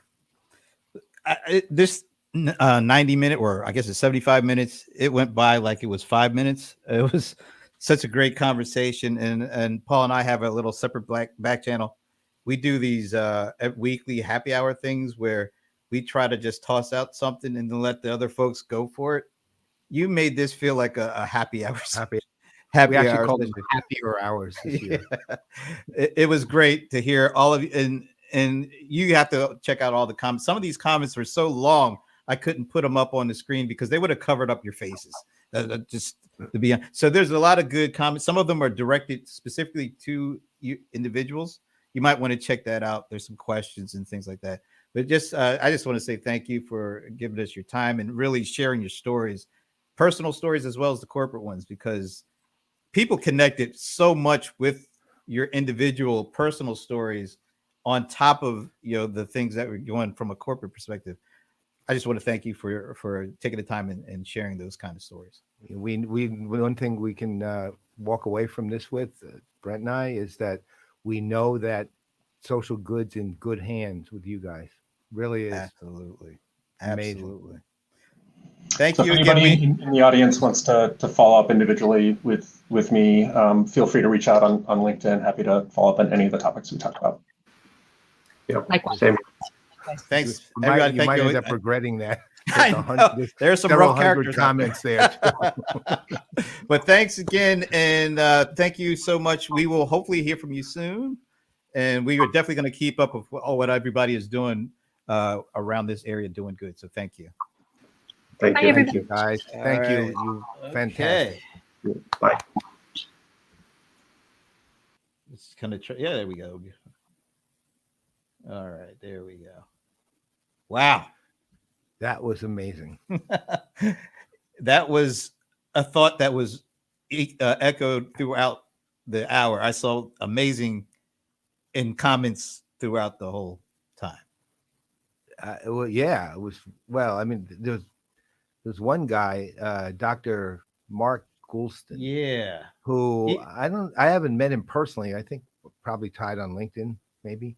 But he was really moved by this whole thing. And apparently he hosts a podcast, all of the, I saw that for in all the attendees that, I can't remember the name of it, but it basically, he's inviting all the panelists, I presume with the exception of you and me, right? All of the panelists to be on his podcast, which has hosted some pretty prominent names. It's called My Wake Up Call. I couldn't put his comments up because some of those were like, I was literally like a couple of paragraphs. Yeah, no, he's talking about some of the people should look at the comments. It's on LinkedIn. Yeah, and he please seems like go a really, look at the comments. Yeah, he seems like a very warm, good human being. So it's probably worth paying attention to his podcast Absolutely. too. I'm going to listen. I know that. Yeah, I am definitely going to listen and check it out. That was just really deep. The personal stories. Wow. I mean, and Erik talking about he hadn't really shared this publicly before. I was like, wow, this is better than I thought it could have gone, because each of them tied their personal stories to the corporate doing good narrative, and then some of the numbers and some of the things. It was just amazing. And I know you and I have talked about wanting to do more to shine the light on these doing good areas in the industry, and so I think this kind of put it over the top. So why don't you kind of share with people what we've been thinking about?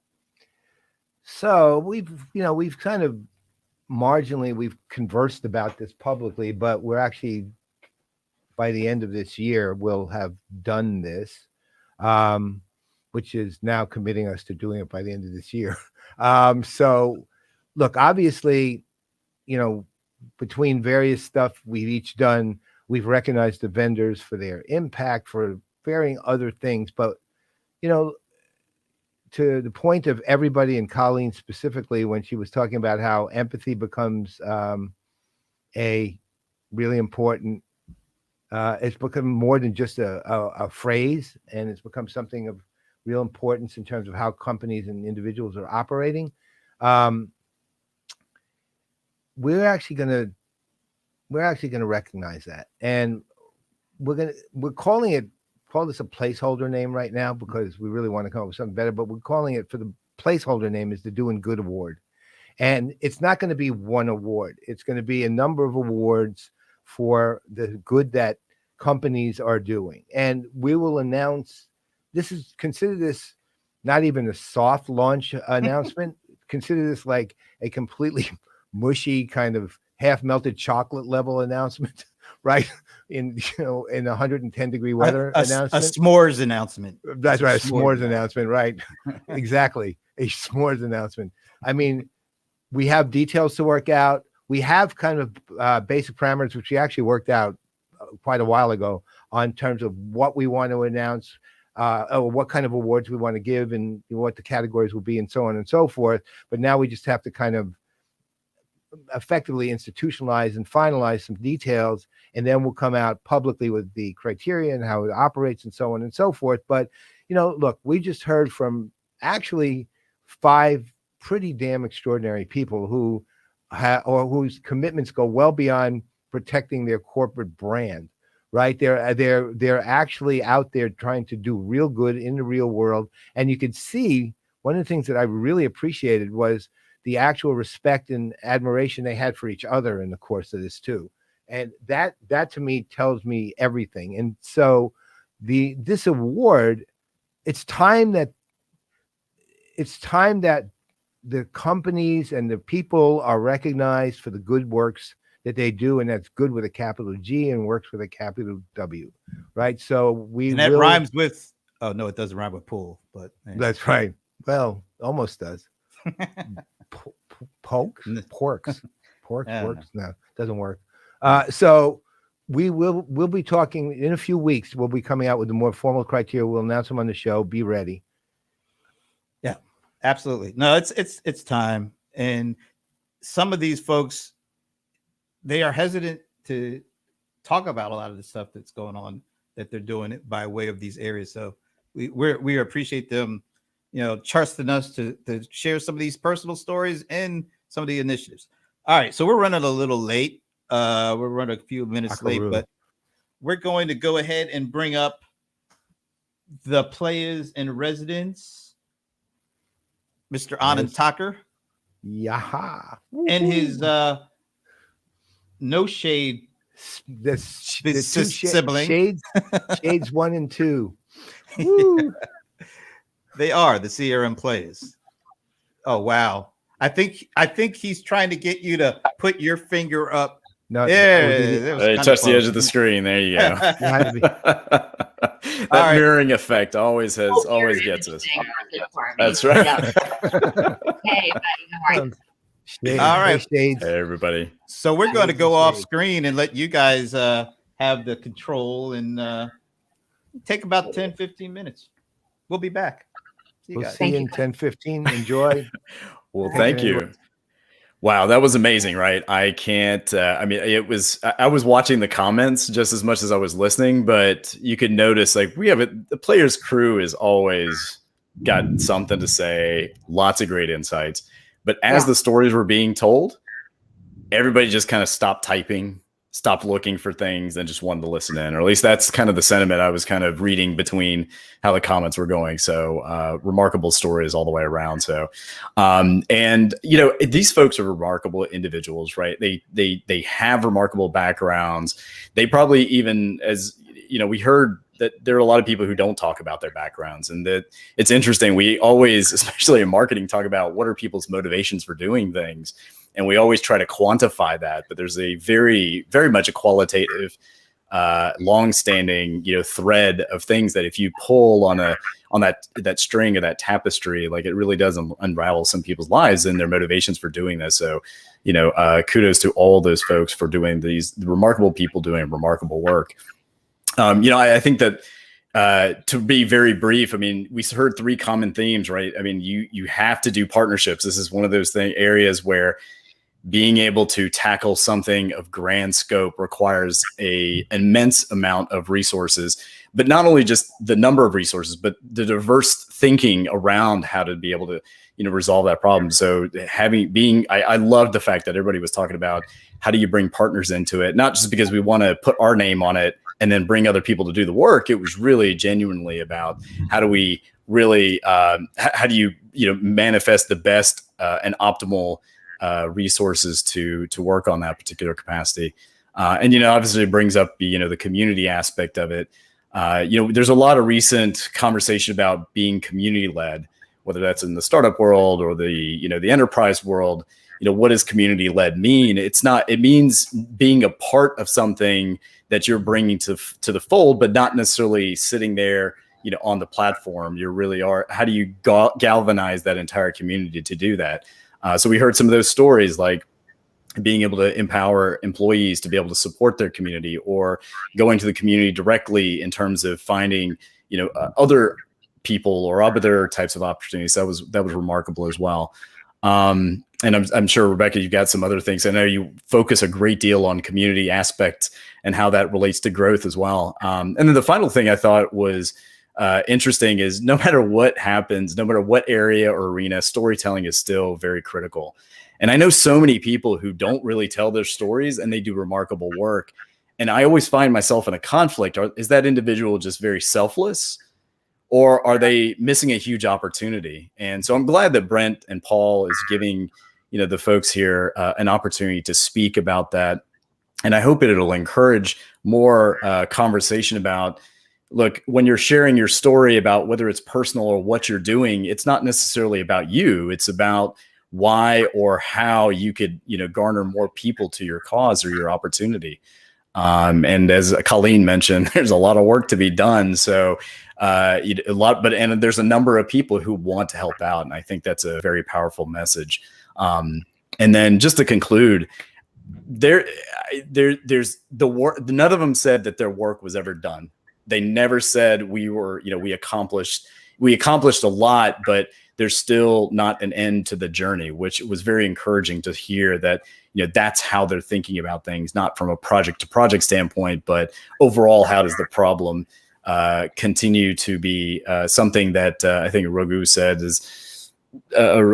is that we take it a bite at a time and continue to push forward on it. So, what'd you think, Rebecca? What was your take? Yeah, what were your thoughts and feelings? I think you made a really good point in the beginning, and where you said for what is usually a pretty talkative crew, on their keyboards, folks were really engaging and listening to these stories, at least from the LinkedIn conversation. I think it's so important.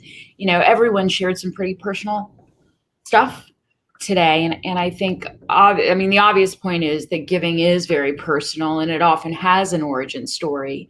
I think the interesting part of this is the corporate side, though, because if you look at, we heard very different companies today who are all leaders in their own right because they've been able to differentiate themselves in the marketplace with a very different story around giving and philanthropy and really bringing their unique strengths to the market. And I think if we think about, we had the 80s era of greed is good, right? Then we went through that area where everybody sort of saw CSR as a tick box that they had to do. So they might be hired a corporate social responsibility officer, or they put somebody in HR that was responsible for driving the giving campaigns.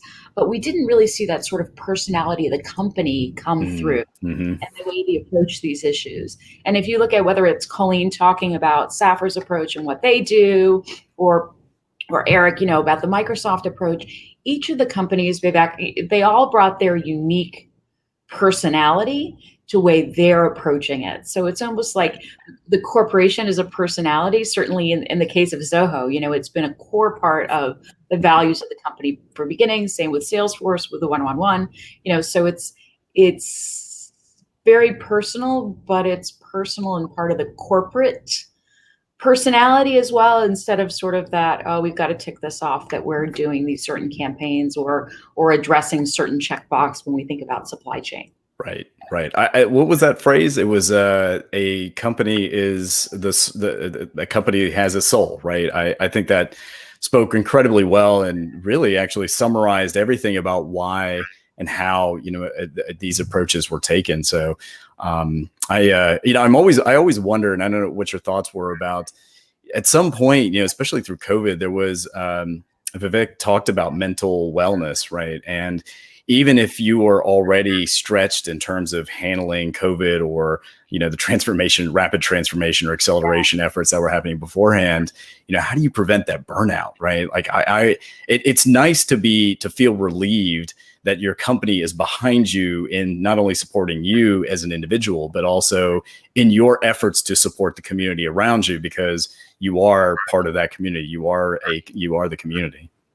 Well, we've talked about this before, Anand, but one of the things that we looked at was the rise in virtual volunteering. So companies looking at how they can enable employees to give back.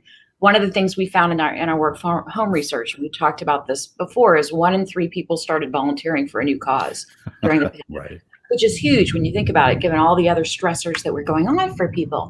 And this idea of virtual volunteering is not just about enabling employees to do good, it's also about leveling that playing field, right? What we saw is salespeople who were in a remote office that would never be a part of the corporate giving day are now collaborating and connecting with their peers in a virtual volunteering environment, because everybody's giving back and everybody's united in that same cause. So I think a lot of the recent focus on philanthropy has been about that need for connection. As we've all felt isolated and disconnected to a certain extent, being able to bring people together and having corporations really enable employees and give them the license to take that time to do that connecting with their community and with their coworkers as part of that overall well-being that we all have needed over the past couple of quarters, right?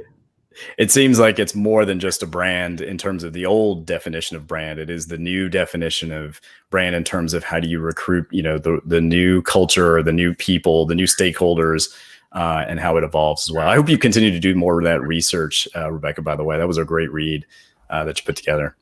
Thanks. And I think, just to wrap up, yes, there's a personal connection, but the idea that every corporation can have a personal brand when it comes to giving, when it comes to philanthropy. And let's hope that it continues to go viral, because it's a great way to connect employees, to connect customers, to connect people to their communities, and to make an impact and make change in some of these key areas that are so important.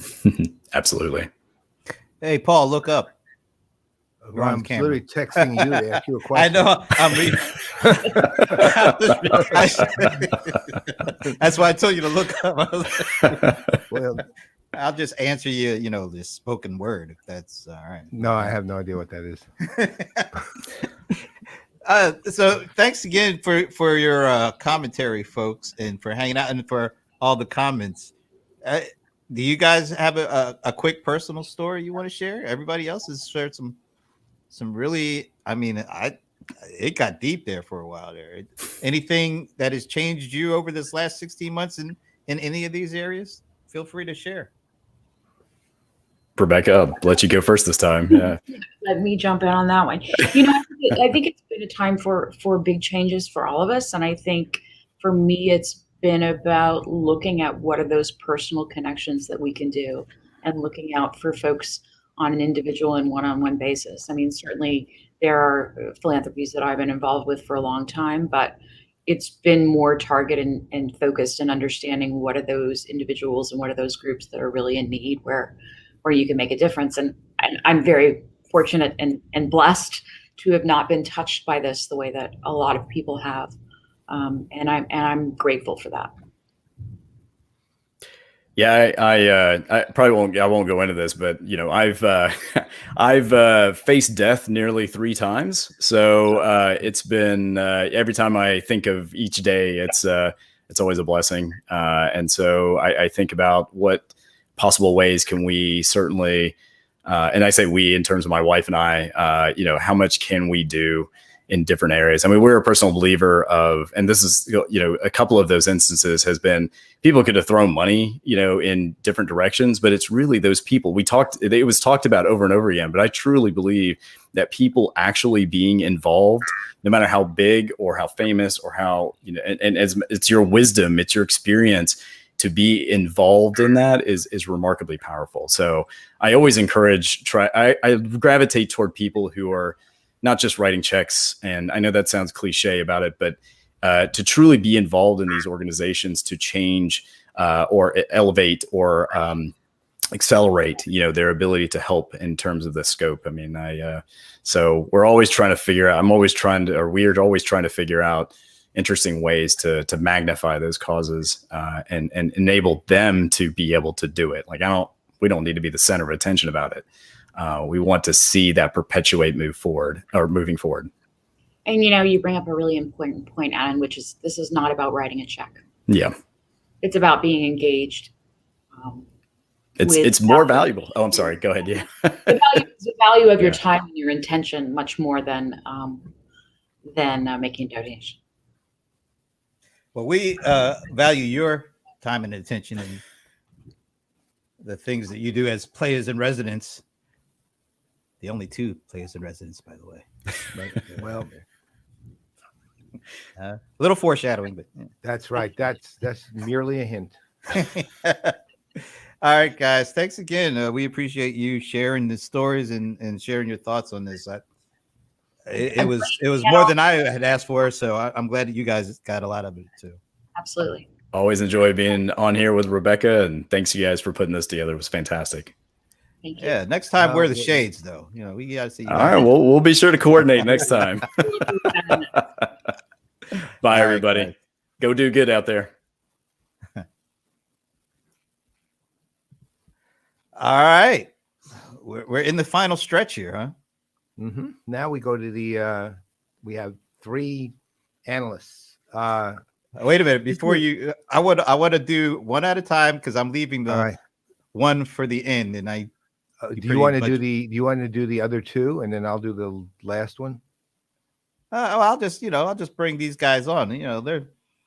They're known, in our circles pretty much all over the place. Mr. Josh Greenbaum. Well, there's the man. How you doing, sir? Are you muted?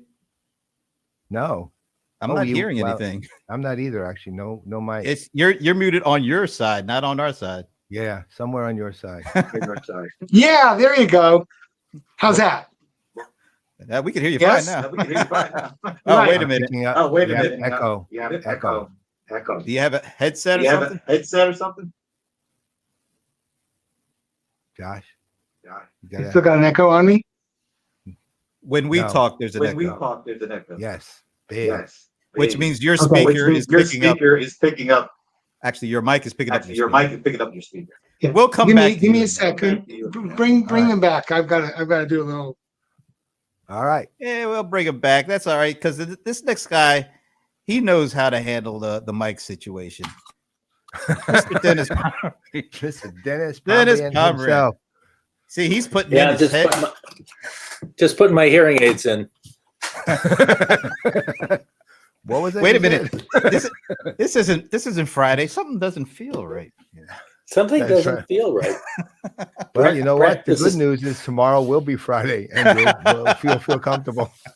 Brent has to see me again next tomorrow.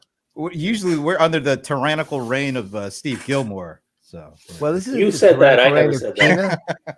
It's the tyrannical reign of Tina Gilmore. no, she's okay. Oh, Tina's okay. great. It's the other guy. The other She rules Gilmore. with the iron fist, though. Right. So one thing with Dennis, Dennis is here because not only he's sort of a Renaissance man, really. I mean, a lot of you know him as historically as a CRM analyst, and but he's much bigger than that, and is now considerably well beyond CRM, which is he is literally an expert in sustainability. He's written 2 books now on sustainability. He knows the macroeconomics of sustainability, if you want to look at it from that standpoint. So one of the reasons we thought it would be good to have him on is to both talk to the subject and at the same time, opine in any way he cares to on the overall subject of doing good. And that's kind of the way we want the analysts. Brent and I will be around, but it's basically the 3 analysts who are going to run their own show and speak to whatever they care to speak. And with Brent and me occasionally throwing in a question or 2. And it's more like that. It'll be Dennis and Josh's and the other one who we'll be bringing on in just a moment. Should we just go ahead and bring him on? Because it looks like Josh. Let's do a check in on Josh. Nope, All right. not ready for it. Okay. Getting So ready. I'm going to turn things over to, he hates when I say this, the venerable Paul Greenberg to announce the elderly Paul Greenberg. Thank you. Well, you Right. are kind of the elder Greenberg. Getting ready to. Well, it's true, actually. So, wow, another hint. Right. So, Yeah.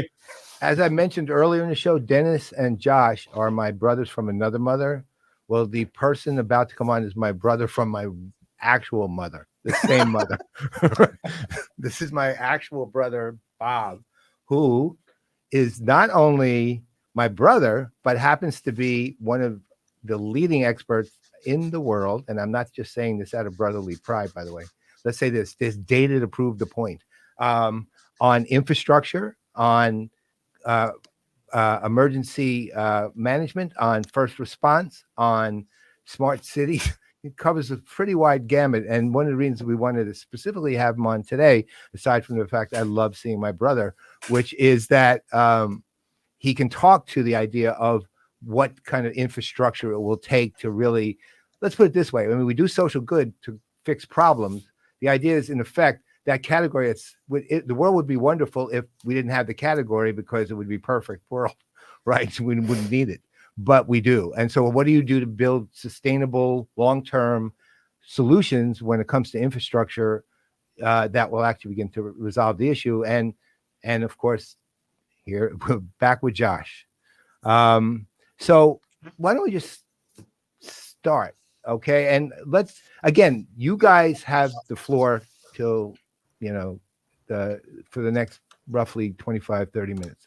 And it's yours. We have some questions, but I'll start with a question, actually. And given, I've got my family here, I am going to start with my brother. And so Which one? Which one? You This said is the we were brother all from Yeah, the right. real. Okay, this is the brother there's a from few the of us real here. mother. The brother from the same mother. Okay, not another one. Okay, this is the brother from the same mother. We hope. Well, as far as I know, don't destroy my illusions at this point, right? This So, sounds like Are you kidding? Take a look at this. It's like seeing double here. I know that's what when we were little kids, nobody thought that. Nobody. True. We didn't look alike at all. Now everybody says that. I don't see it. I see my brother, right? So, there is that question, which is the one I was just talking to. We heard from the 5 panelists, all the not only their own personal journeys, but all the things that they're doing to, support via their companies and themselves, to support solving a problem of some kind. But there's always the bigger question of what kind of infrastructure has to be in place to actually solve the problems permanently, as permanently as any problem could be solved. And also, when crises hit, like the pandemic, how do you make that move a lot faster to put things in place, solve the immediate issues in front of you, and at the same time build a sustainable infrastructure from that? So and I will be quiet, Bob, which is not my name for him, but the world knows him that way. Bob, right? How do you solve that? So, I actually, first of all, let me just say that I'm really thankful to, not, of course, you, Paul, but Brent, you as well, for having me on this, because this is an audience I really wanted to talk to for a long time. I actually have a kind of a plea to make to this audience, because you have the elite of not only technology companies, but technology leaders and influencers. And so just to give it a little bit of, if I might, a little preface, as Paul, my brother, I don't call him that either, but okay, said, I live in the world of emergency management. And what that means is I live and work in a world with people whose life is dedicated to preparing for, responding to, recovering from, and trying to mitigate against catastrophes. And with a more positive focus of building more resilient and equitable communities. So that's the world I live in. And in that world, one thing I do see, and I really want to thank, and I actually listened to the whole broadcast. I know I said I wasn't going to, but I changed my entire schedule because I wanted to hear what these people had to say. And I'm very grateful for everything they said, because in what I do, like during COVID, just so everybody knows, I have a very small company. We're about 26 people. We've been around 23 years. And a good part of our work is to provide support technical services to emergency management agencies, federally, statewide, locally. And so we live with these people. We respond to events. During COVID, we were literally embedded in 5 state task forces. So we had to do things on the fly, build inventory management systems, logistics management systems, because when they handed over the response to COVID to emergency management, they were not prepared. They don't have these systems to distribute and find PPEs and all of that kind of stuff. So we just had to take what they already had. We're not a product company. So we took what they had and configured it. And one of the beauties of all that work was running into all those people that your panelists talked about, right? All these wonderful people who was it, one of your in residence? I'm sorry, I forgot the name, but she said 1 in 3. Rebecca. Who volunteered. We ran into those people. It just so happened a lot of them worked in companies, a lot of them worked in NGOs, and a lot of them were just individuals who were trying to do something. And so they were a phenomenal enhancement for helping us and helping our partners, our clients, our customers, helping government respond to this event. I mean, it contributed an awful lot, and I cherish it, I value it, and I particularly love those companies that, as your panelists said, are now coming together as companies and realizing what they should be committing to, becoming companies with a soul, institutionalizing empathy. I mean, it was phenomenal. I mean, it's every day I get calls from my staff, and I just got to tell you how much. And some of these companies we ran into, or we on your panel, I ran into, and I'm going to talk about that in a second. But so I love that. I love that they're dedicating themselves to larger issues, social, economic justice, climate change, climate resilience is the order of the day. So how do we deal with that? And so on. But this is where my plea comes in. So the plea starts with this. We spent all our time talking about COVID. I want everybody to remember that during COVID, we had one of the worst hurricane seasons in recent history. We had what was probably the worst wildfire season in recent history. We had tornadoes, we had earthquakes. That's just the natural disaster side. We had supply chain collapse. We had infrastructure collapse, just like we saw recently in what happened in Florida. We had active shooters. We had riots. We had man-made disasters. My point is we live in a period of constant crisis that doesn't end. There's no end.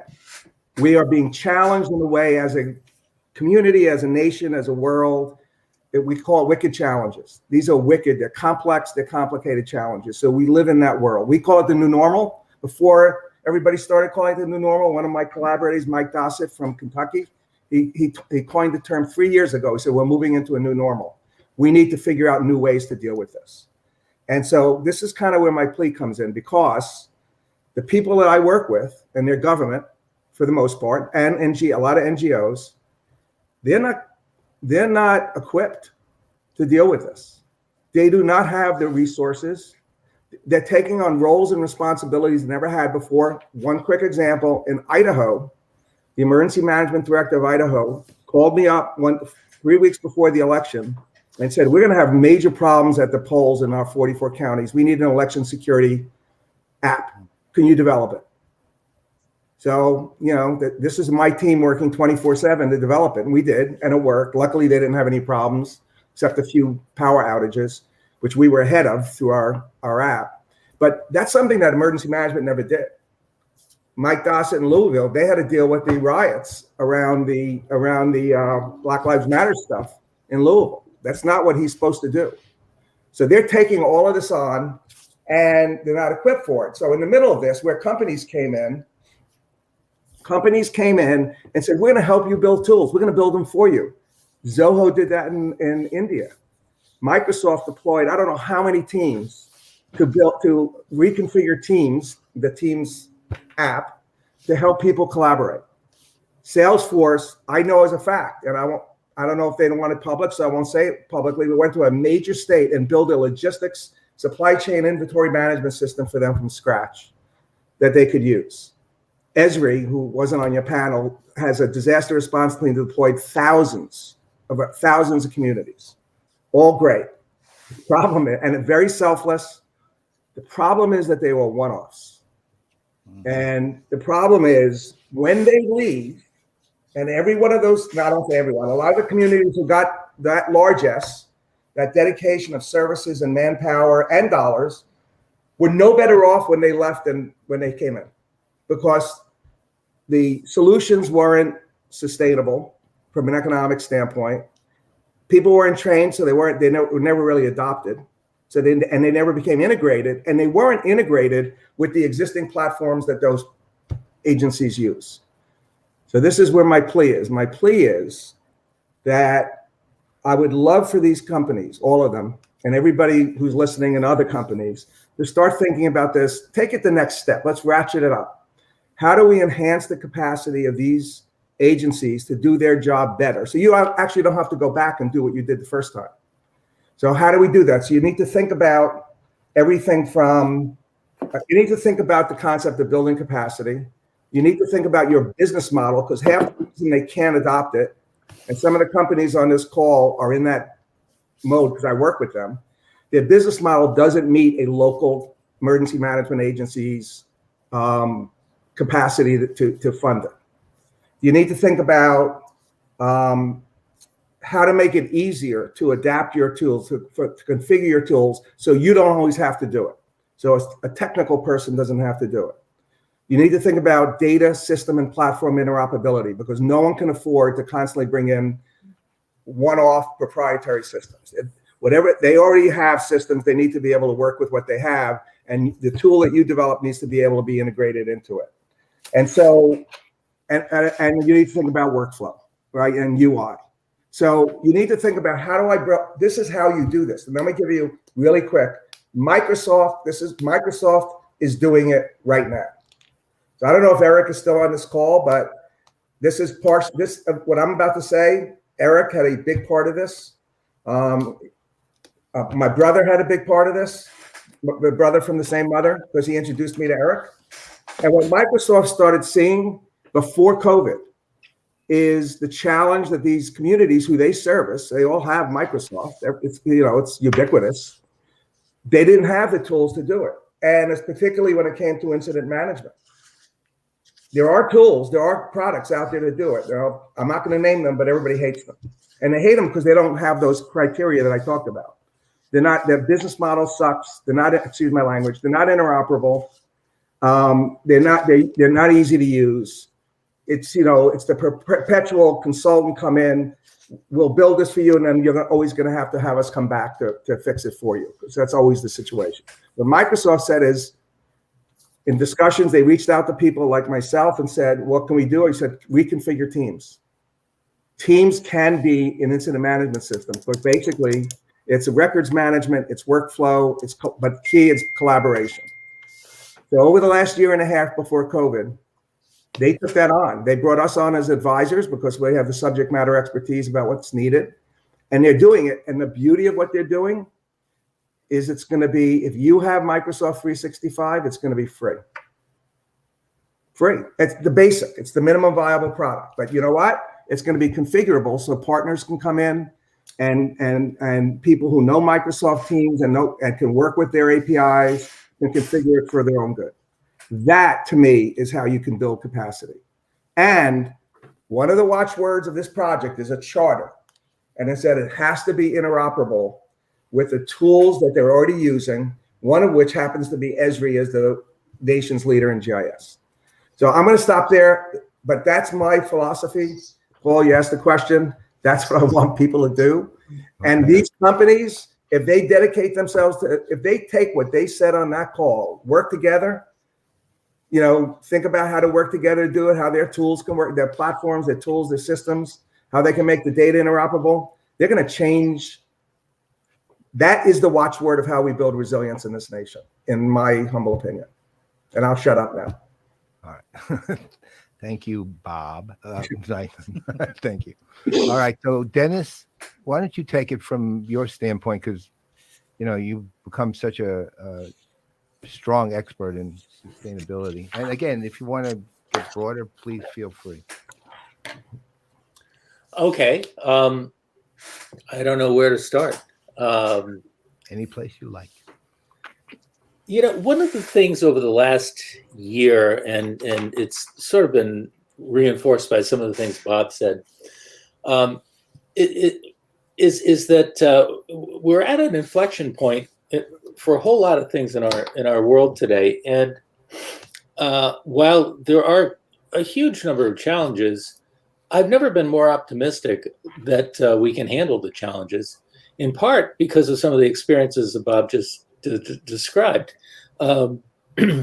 Listening to the challenges and the responses, many of which are ad hoc or one-off, fills me with a lot of hope, because the next step from these one-offs is systematizing. And I think that's kind of where we are. We're at a point where we are systematizing, or about to become systematic about a whole range of issues that we got. And if anything, we need to go up a level of abstraction from how we respond to problems to how do we prevent the problems in the first place. In my area of semi-expertise, which is sustainability, I've become very attuned to and optimistic about the ways that we have to confront climate change and potentially reverse it. And what's really cool about it, since we talked about, you mentioned the macroeconomics, what's really cool about it is that we don't have to do these things out of the goodness of our hearts. We have to do them for self-preservation.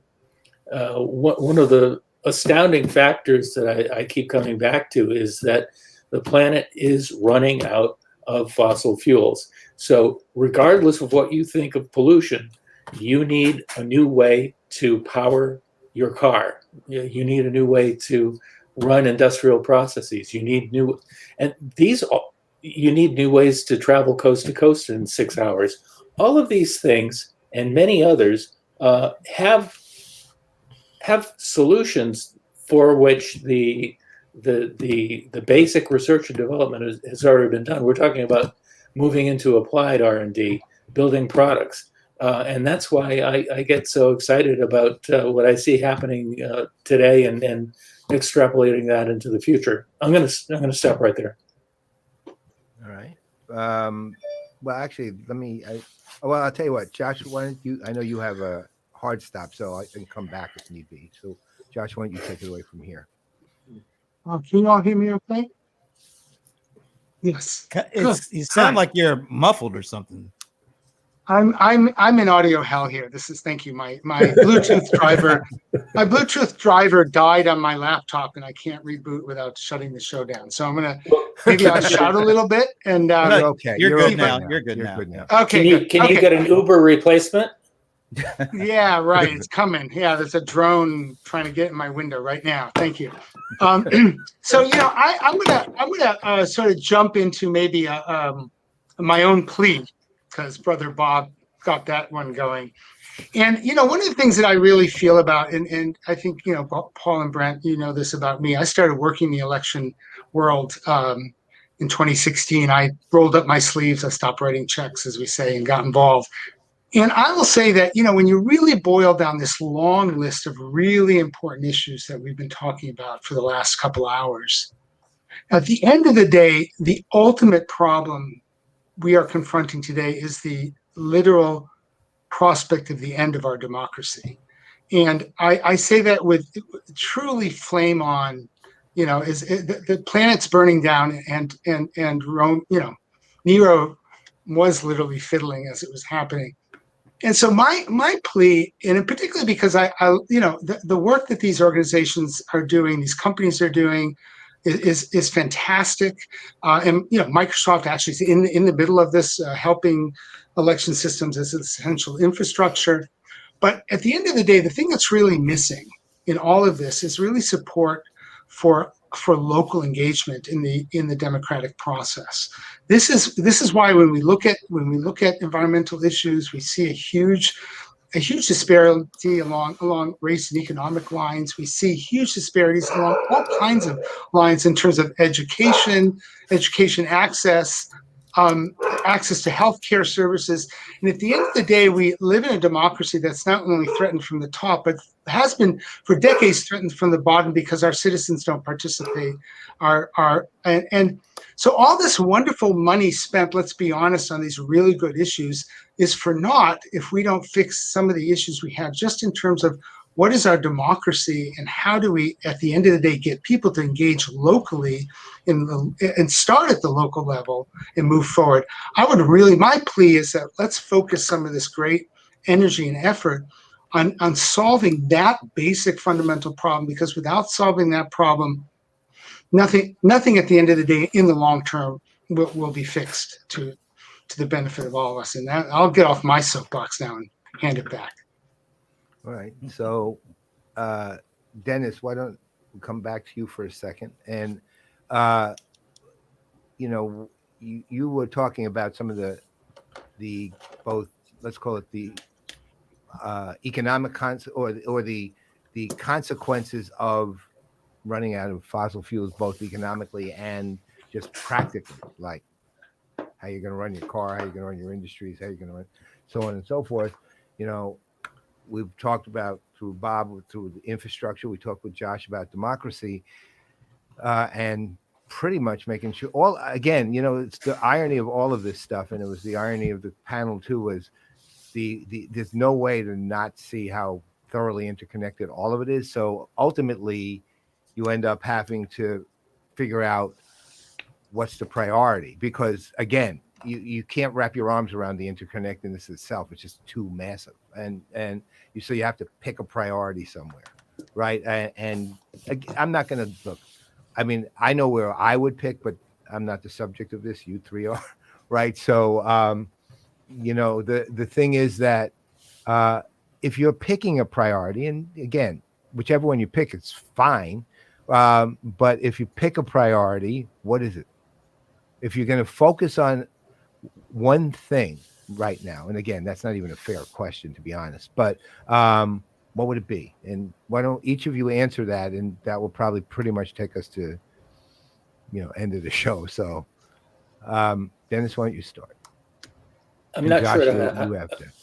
I'm not sure how to answer that, but I wanted to take a step back and just say that 20 years ago, roughly, Robert Putnam published a groundbreaking book, Bowling Alone, and it was about how we no longer have social organizations that we come together with and just trade ideas and have fun and have leisure pursuits like bowling leagues.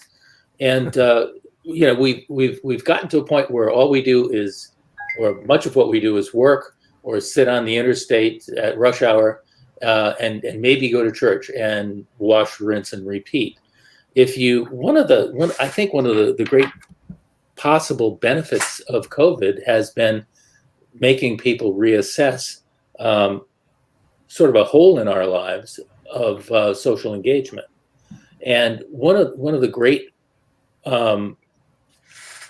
things that has grown out of that, demonstrating that, has been our willingness to engage through philanthropy, work-based philanthropy. And I think that's really, really good, because I think it will lead to perhaps a renaissance in how we commit to our societies, our local societies.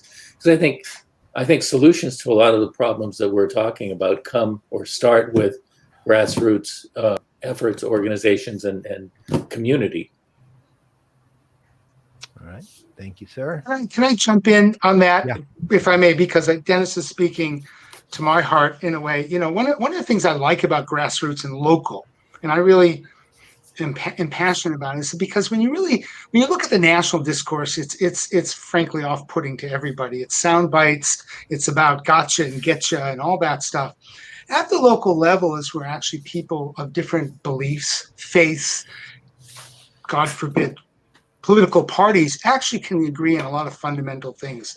I think, you can start with the basics. We all want safe streets. We all want safe parks. We all want education and opportunity for our children.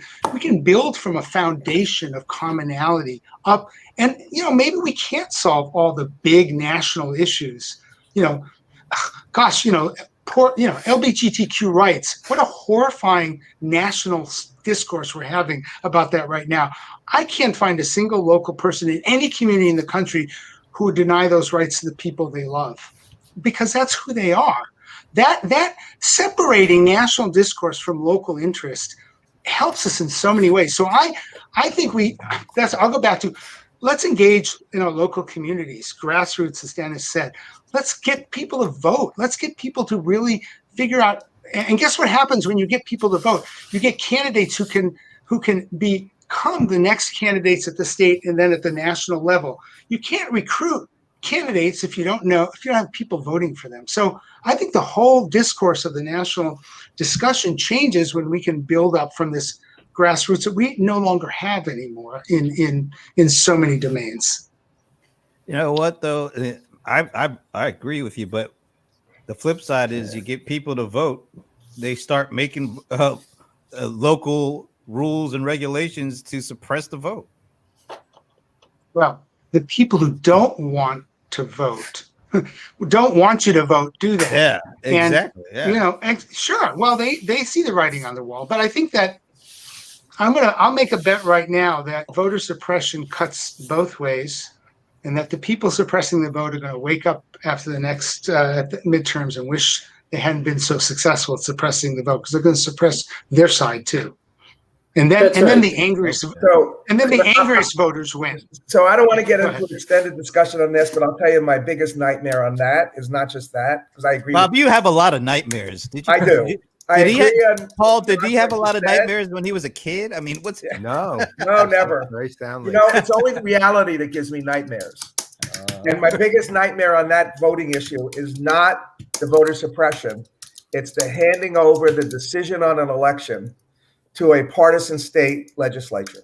That freaks me out. But I know we have to end, so I'm going to just make this uncontroversial. And I agree with everything Dennis and Josh said. I think local is where it's at. We have a saying in my world, which is everything starts and ends locally. So I don't care if it's a national disaster. I don't care what it is. It starts and ends locally. Local. And so to me, what our big thing is, we want to help build public-private partnerships to help work locally on multiple fronts and unleash people's energy, unleash people's creativity, and specifically to build. And if I'm going to target one area, I would target those areas that are quote unquote left behind, or I'll say it a different way, never were. And it's not just urban centers, it's rural America. And where you change people is neighbors working with neighbors. So it's a way to cut through the political polarization, because as Josh said, and I think Dennis said, no one's going to deny this to the people that they love or that they trust or that they really get to know and believe are sincere. And at the end of the day, that's ultimately the basis for building resilience. It's going to be that, and it's going to be local. That said, I also think we have to influence national policy as best as possible, provide resources, provide whatever frameworks we can.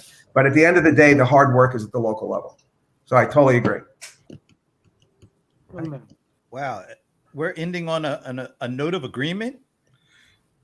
I know. I'm sorry. I could have gone another way, but Well, actually, this whole thing started on many notes, a symphony of agreement among all these companies that I like that that compete viciously in the market, and then on these important issues, consensus. Yeah, it's easy. Amazing. It's been I can't believe it's been like 2.5 hours, because this conversation, it really just, it was so compelling on so many different levels. And Dennis knows this. On an episode of Gilmore Gang within 30 minutes, I'm starting to, glaze over. No. Your eyeballs are rolling to the back of your head. Dennis, whenever certain things are mentioned, Dennis turns off his video. What do you mean? No comment. I sincerely hope Steve or Tina is not watching this at this point. But no, but this was a great conversation from beginning to end, and it'll be interesting to see. We're a year and a half into the multiple pandemics. The social justice pandemic and the health. Lots of people have empathy has been the word that's been thrown around. We've seen empathy start to become action in a number of instances. I'll be really fascinated to see how things look a year, 2 years, 5 years from now, with all the things that not just what was discussed here, but just in general. I mean, even you look at the vendor conferences. Empathy has been thrown around so much, but it feels a little different this time, because I actually do see things taking place and happening after the big discussion and the word thrown around. So, yeah. So my challenge to you Let guys. me say, gentlemen, I must go. Thank you so much. It's been an honor, Josh. really, joining this Thank you. conference. Thanks, Josh. Thanks, everybody. Talk Talk to you all later. Bye. So Brent and Paul, who are also brothers from another mother, you guys should do something like this again. This was powerful. Sure. What you did was powerful. Don't let it. So I look at it, you laid the seed. You laid the seeds. Now let's things sprout a little bit and come back. You know what? The interesting thing, well, one good thing about this, now that we had 5 panelists from those 5 companies, and they seemed like genuinely respectful and cooperative with each other, is to see how we can push the cooperation. Yeah, it's there. The issue is how does it look? I don't doubt for 1 second any of the sincerity of any of them, not a bit. But you know how it goes too. Things are in the moment a lot of times, and then it's the old idea of going back to what you were at, and then all those promises to definitely we'll get together don't happen, right? Same thing.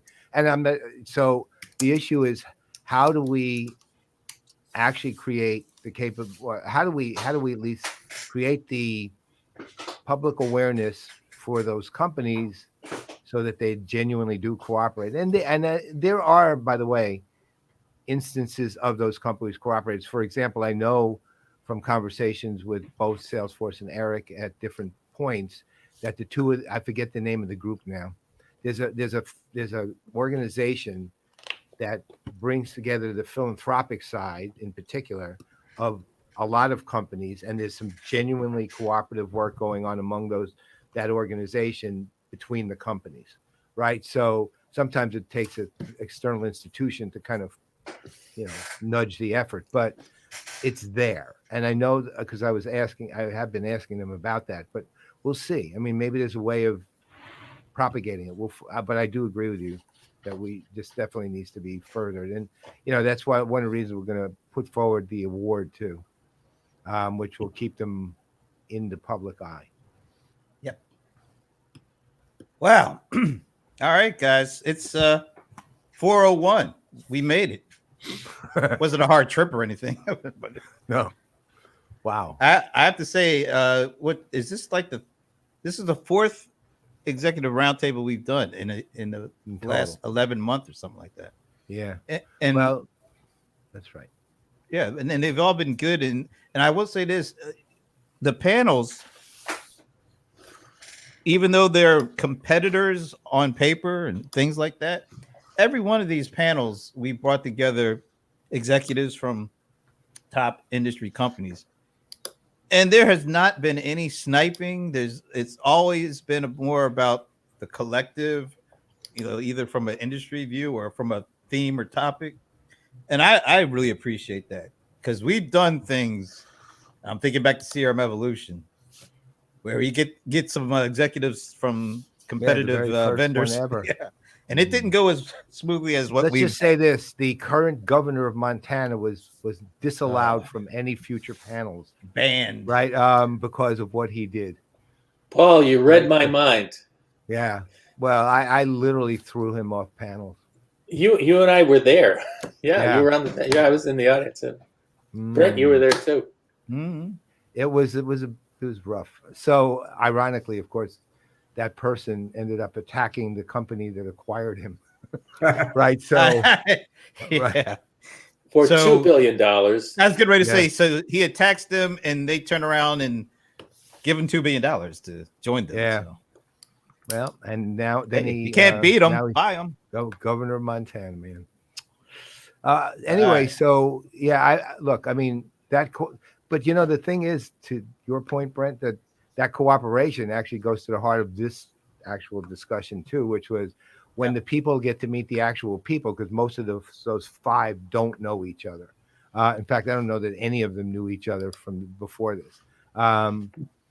Then they realize, oh wow, they're an actual person too. They're not just a persona. They're not just a title. They're not just a company. They're not something that you can abstract a genuine human from, right? So one reason, of course, that respect shows is because they get to meet the people for real, and the other reason is because Brent and I make it very clear you don't do that. you don't do the competitive thing. We're not doing that. Part of this. Never. You want to do it by yourself or in your company, fine. But you know what? This group, if we said absolutely nothing, they would have responded to each other exactly the same way they did. Right.